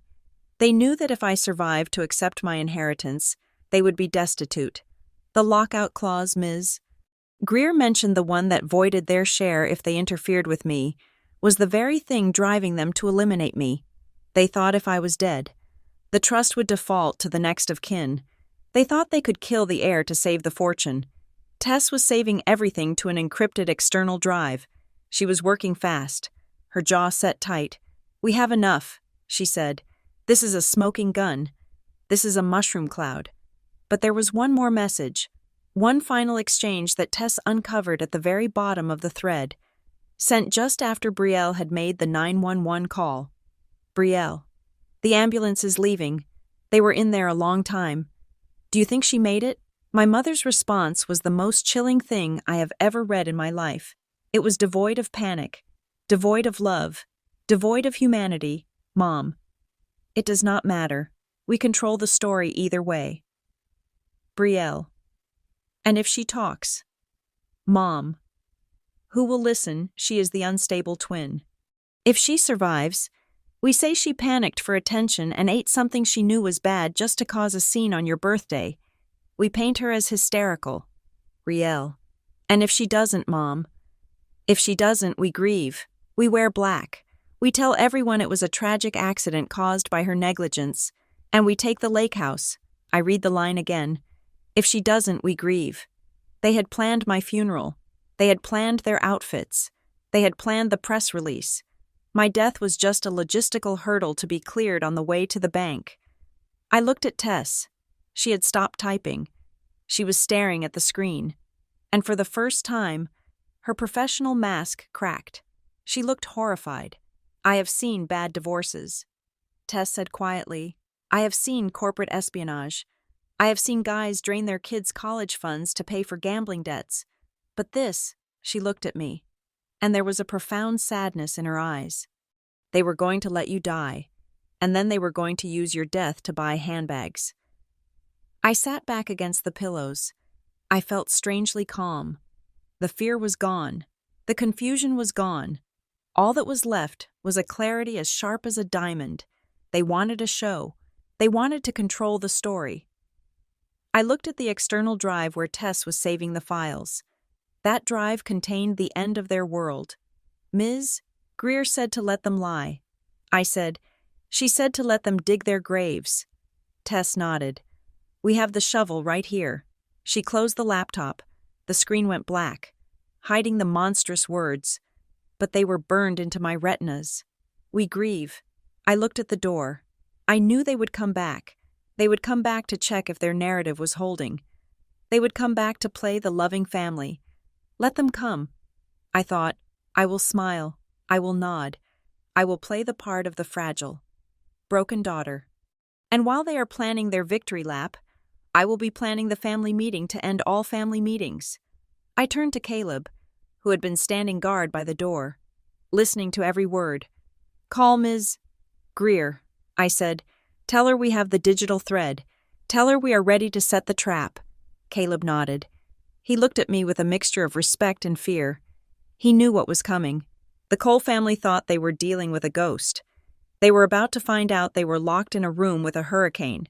The plan was simple, brutal, and elegant. It was a trap designed by Marianne Greer. But the bait was entirely my idea. We knew that my mother and sister operated on two primary frequencies, greed and vanity, to get them into the room, and to get them to bring the audience we needed. We had to appeal to both. Ms. Greer proposed the setting. It had to be Grandma's hospital room. It was neutral ground, officially, but it was also the emotional epicenter of the family drama. It was the stage where they had been performing their grief for weeks. We would simply provide them with one final spotlight. I made the call on Tuesday morning. I was sitting in Ms. Greer's office, staring at the speakerphone. My hands were steady. The fear that had paralyzed me for 25 years had evaporated, replaced by a cold, sharp determination. I dialed my mother's number. She answered on the second ring. Her voice was clipped, impatient. She was likely in the middle of damage control, spinning the story of my absence from the party to yet another relative. Hello, she said. Mom, it is Hannah, I said. I kept my voice low and flat, stripping it of any defiance. I sounded exactly how she wanted me to sound, defeated. What is it? Hannah, she asked. I am very busy. We are trying to coordinate the brunches for the out-of-town guests. Ms. Greer just called me. I lied effortlessly. She wants to meet. She said she needs to clarify some things about Grandma's will before the medical bills start piling up. She said it is urgent. There was a pause on the other end. I could practically hear the gears turning in Celeste Cole's head. The will, the money, the control. Is she coming to the hospital, Mom asked, her tone instantly shifting from annoyed to predatory. Yes, I said. Thursday afternoon at 2. She said to bring everyone. She wants to make sure the whole family understands the asset division so there is no confusion later. Everyone, Mom asked. She said family unity is important for the probate process, I added, throwing her own favorite buzzwords back at her. Perfect, Mom said. We will be there. I will make sure Brielle comes. And Hannah, try to look presentable. Aunt Carol and Uncle Robert are still in town. We do not want them worrying about your stability again. I hung up. They took the bait. They believed they were walking in to collect their inheritance. They believed Ms. Greer was coming to rubber stamp their theft. They had no idea they were walking into an arraignment. Thursday arrived with a gray, steel-colored sky. I arrived at the hospital early. I wanted to be in the room before they got there. I wanted to be part of the furniture, invisible and overlooked, just the way they liked me. Grandma lay in the bed, unchanged. The monitors beeped their steady, rhythmic song. I held her hand for a moment, whispering a promise that this was the end of the lies. Then I sat in the corner chair, the one furthest from the door, and waited. They arrived in a flock. It wasn't just Mom, Dad, and Brielle. It was the extended cast of the Cole Family Theater, Aunt Carol, who always looked at me with pity, Uncle Robert, who loudly proclaimed that mental toughness was a choice, and 3 cousins who had spent the weekend partying at the Gilded Lily. They filled the large private room, their voices a hushed murmur of feigned respect. They looked at Grandma, shook their heads sadly, and then turned their attention to the real attraction, the drama. Brielle made her entrance last. She was wearing black. It was subtle, chic, and completely inappropriate for a meeting about a living person, but it sent a clear message. She was already mourning. She was already the heir. She saw me in the corner and offered a tight, sad smile. She walked over and patted my shoulder, a gesture performed entirely for the benefit of Aunt Carol. "I am glad you felt well enough to come," Brielle whispered loudly. "We were so worried about you on Saturday. I did not pull away. I did not speak. I just looked at her." My silence unsettled her for a second, a flicker of doubt in her eyes, but she brushed it off. She was too confident. She had the text messages. She had the dispatch log. She thought she had won. Mom clapped her hands together gently to gather the room's attention. "Thank you all for coming," Celeste said. Her voice was soft, trembling with a manufactured emotion that was impressive in its deception. "I know this is a difficult time. Seeing Mother like this, it breaks all of our hearts." She dabbed at a dry eye with a handkerchief. "We are here to meet with the attorney," she continued. "It is a formality, of course, but I think it is important that we stand together, as a family, especially now." She placed a hand on Brielle's arm. "I have to say, amidst all this tragedy, I have been so proud of Brielle. She has stepped up as Miriam's proxy with such grace. She has been a rock." Aunt Carol nodded approvingly. "She really has," Carol murmured. "Such a strong girl. And poor Hannah," Mom said, turning her gaze to me. She offered me a look of devastating condescension. "We know you have been struggling. Sweetheart, the stress it is too much for some people, but we are here for you. We are going to make sure you are taken care of, even if you cannot handle the responsibilities yourself." Brielle sighed, leaning into the narrative. "I just want what is best for Grandma," Brielle said, "and for Hannah. After the scare on my birthday, I just want everyone to be safe." The room murmured in agreement. I could hear the whispers, so unstable, always seeking attention. Brielle is a saint. I sat there, feeling the anger burn in my chest like a coal, but I kept my face blank. I let them paint the picture. I let them add every brushstroke of lies, because the more perfect the painting, the more satisfying it would be to slash the canvas. The door opened. Marianne Greer walked in. She did not knock. She did not apologize for being late. She was exactly on time.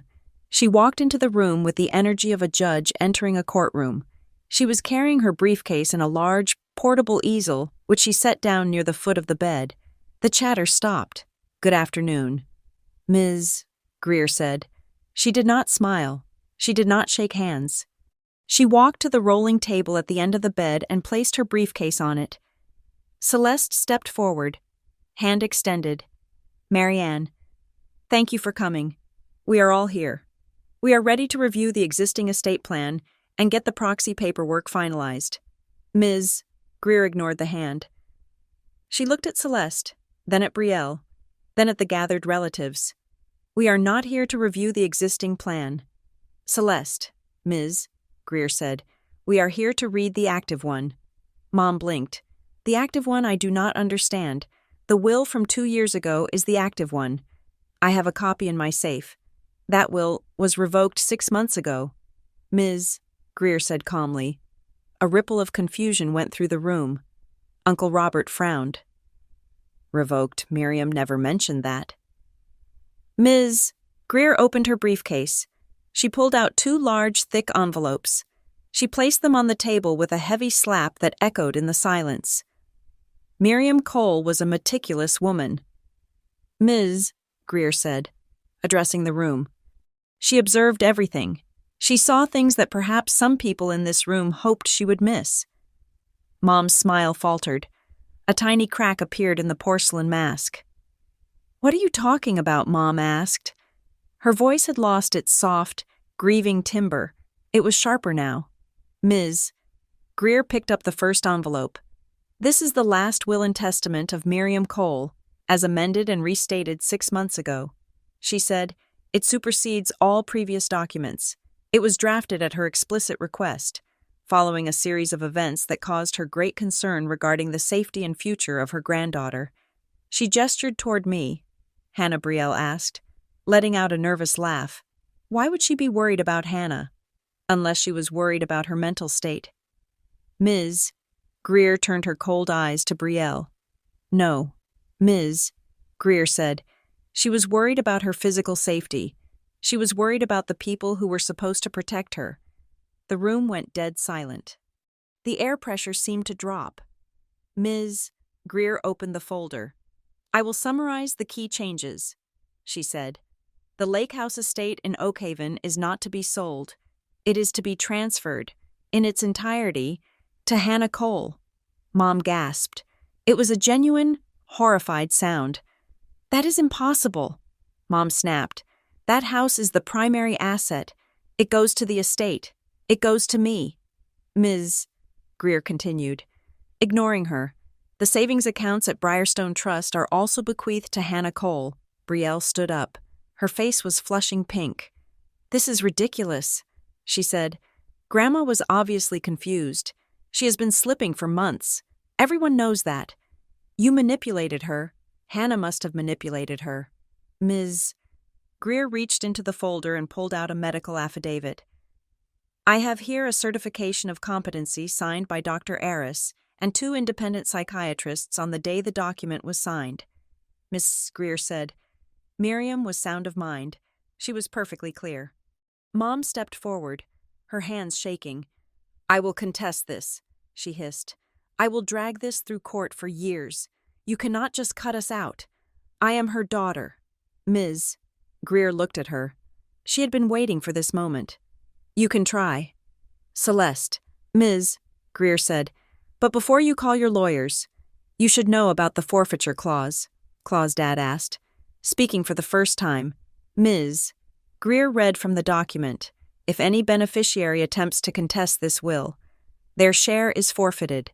Furthermore, if any beneficiary is found to have interfered with the medical care of Hannah Cole, or attempts to discredit her character to influence this distribution, they are disinherited immediately." Mom went pale. She looked at Brielle. They both knew what they had done. They knew about the phone call. They knew about the bakery box. They knew about the whispers they had spread to every person in this room.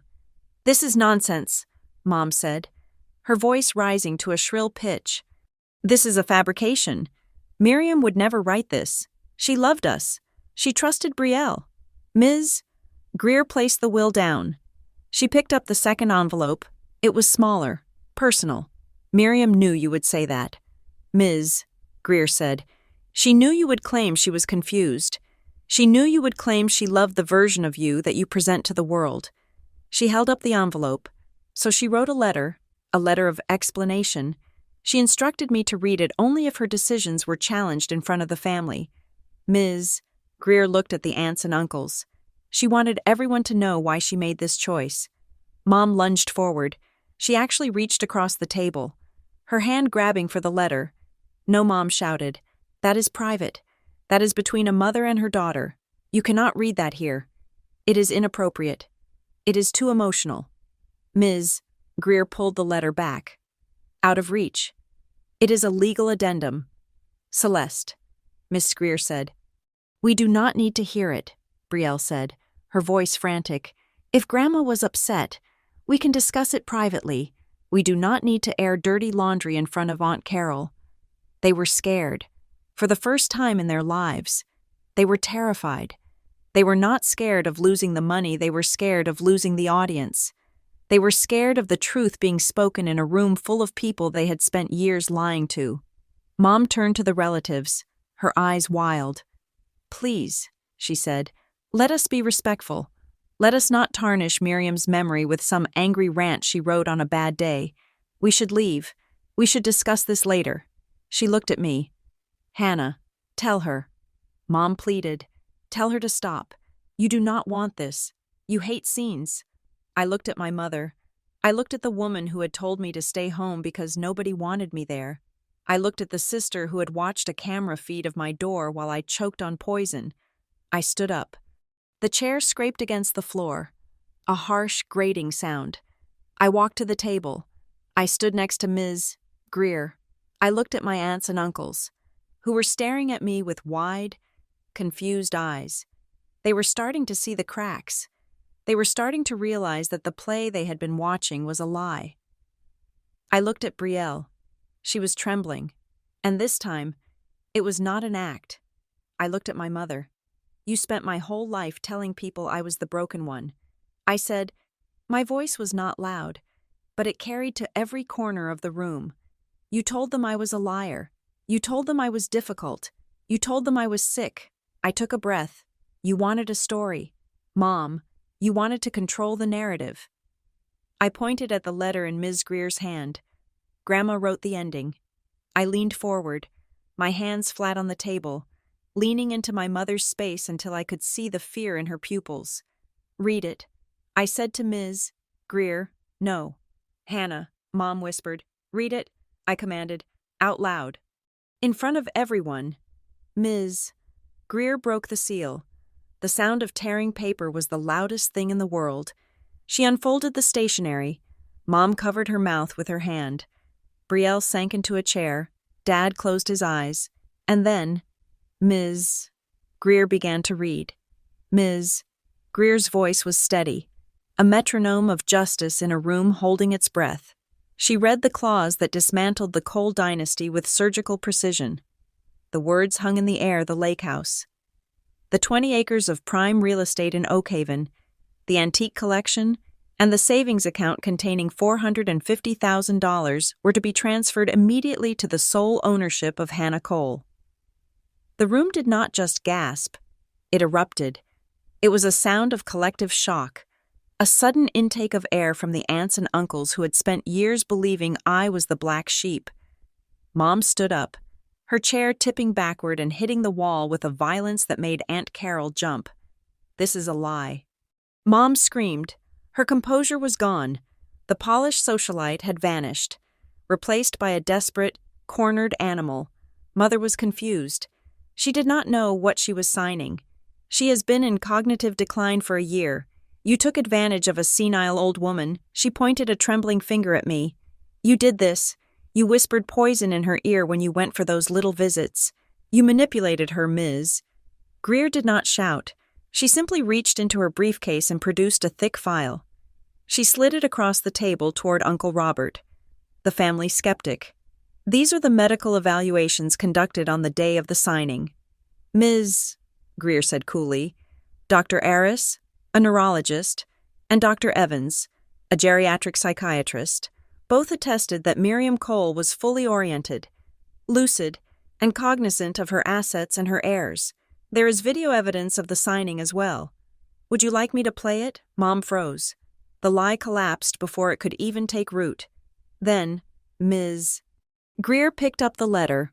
The room went silent again. Miriam did not want me to read this unless it was necessary. "Ms. Greer said, looking directly at Celeste, "but you have made it necessary." She began to read Grandma's handwriting aloud. "My dearest family, I am writing this because I know my daughter Celeste well. I know that when I am gone, she will try to rewrite history. I am writing this because on the afternoon of April 14th, I was sitting in the sunroom reading. Celeste and Brielle came onto the patio. They did not see me. I heard them discussing Hannah.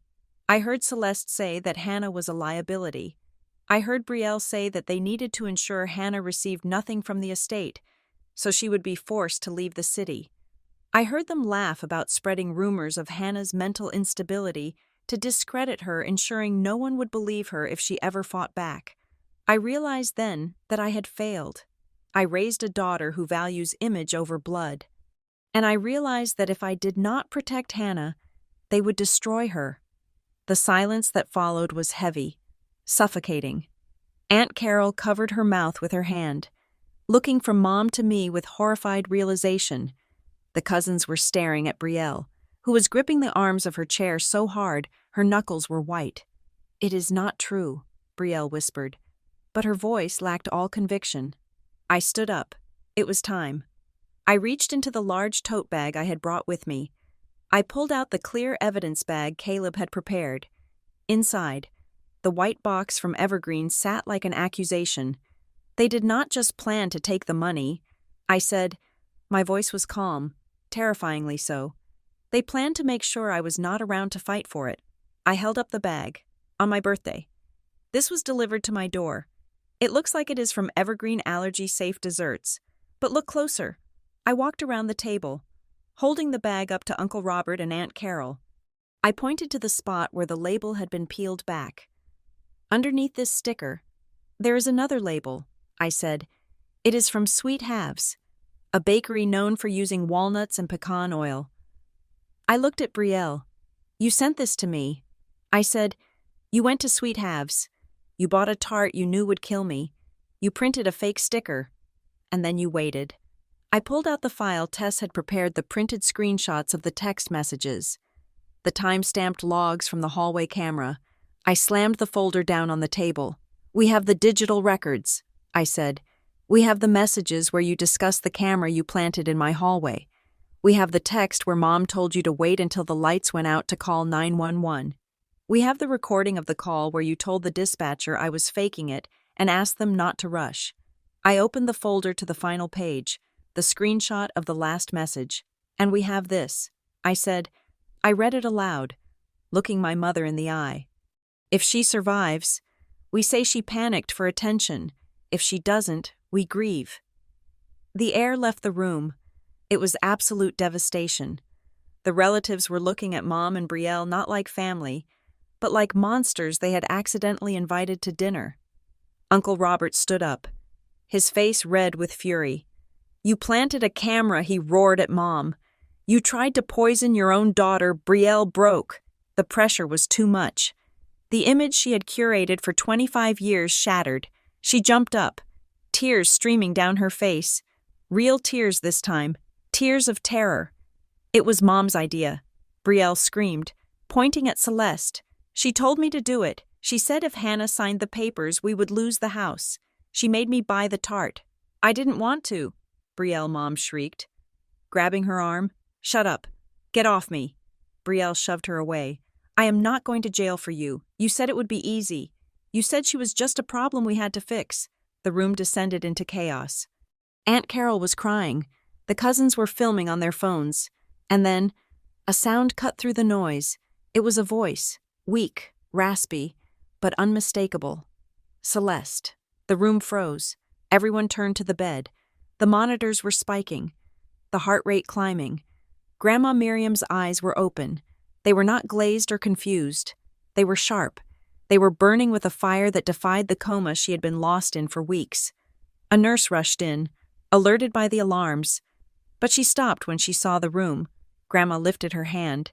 It shook, but she pointed a finger directly at my mother. You? Grandma rasped. Her voice was like dry leaves, but it carried the weight of a final judgment. Get out. Mom took a step toward the bed. Weeping now, her hands out. Mother, please. Mom sobbed. You are confused. Let me explain. I am not confused, Grandma said. Each word was a struggle. But she forced them out. I heard you. I see you. She looked at Brielle, who was cowering against the wall. And you, Grandma said. She took a breath, closing her eyes for a second before opening them again to look at me. She looked at me with so much love it almost knocked me over. Then she looked back at them. You are not my family, Grandma said. Hannah is my family. Get out of my room. Get out of my house. Get out. My father. who had been silent, who had been a shadow in the corner for 30 years, finally moved. He walked over to my mother. He looked at her. Really looked at her for the first time in decades. "You lied to me," Dad said. His voice was small, broken. "You told me it was an accident. You told me Hannah was sick." He looked at the evidence on the table. He looked at the messages about grieving. "You were going to let her die," he whispered. He took his wedding ring off. He placed it on the table next to the poisoned tart. "I am done," Dad said. The aftermath came down like a guillotine swift, sharp and final. The police were called. Caleb had already filed a report, and with the evidence Tess had compiled, the statements from the relatives, and the testimony of Miss Greer, there was no wiggling out of it. Brielle and Mom were escorted out of the hospital by security. They were not arrested immediately, but the investigation was opened that afternoon. The social fallout was faster. The cousins had posted the video of Brielle blaming Mom. By evening, it had circulated through the local elite circles. Brielle lost her job at the marketing firm the next morning. Her influencer career evaporated overnight. The comments section of her birthday party post became a graveyard of accusations. Mom was removed from the charity board she chaired. The Gilded Lily revoked their membership. They were not just shunned, they were erased. My father filed for divorce 3 days later. He moved into a small apartment downtown. He tried to call me, to apologize, to explain that he didn't know the extent of it. I told him that his silence had been an accomplice. I told him that he had watched me drown for 20 years and never threw a rope. I set boundaries. I told him we could talk in 6 months. Maybe. Forgiveness is earned, not given. As for me, I did not go back to my apartment. I packed my things and drove to Oakhaven. I moved into the lake house. I walked through the rooms that smelled of cedar and lavender. I opened the windows and let the fresh air blow through, chasing away the ghosts of my childhood. I sat on the dock, watching the sun set over the water, realizing that for the first time in my life, I was not waiting for permission to exist. Grandma's recovery was slow. She had partial paralysis on her left side, and her speech was sometimes halted, but she was there. She was alive. 6 weeks later, I sat by her bed in the rehabilitation center. The window was open, letting in the scent of spring rain. My phone buzzed. It was a text from a number I had deleted. "Brielle, I am so sorry. Mom made me do it. I have nowhere to go. Can I come to the lake house? Just for a few days. Please. Hannah, we are twins." I looked at the message. I thought about the tart. I thought about the "we grieve" text. I thought about the ambulance. I typed one message back. "Stay home. Nobody wants you here." Then I blocked the number. I put the phone down. Grandma reached out and took my hand. Her grip was stronger than it had been. She squeezed my fingers 3 times. "I love you." I squeezed back. I realized then that family is not the blood that runs in your veins. It is not the people who share your birthday or your last name. Family are the people who provide the oxygen when you cannot breathe. Family are the ones who show up. And as I sat there, holding the hand of the woman who saved me, I knew I was finally, truly, home. Thank you so much for listening to this story. I would love to know where you are tuning in from. Are you listening from your car, your kitchen, or maybe a quiet corner of your office? Let me know in the comments below so we can connect. And if you enjoyed this story of justice served, please make sure to subscribe to Kate Revenge Stories. Hit that like button and smash the hype button to help this video get discovered by more people who need to hear that sometimes. The good guys do win.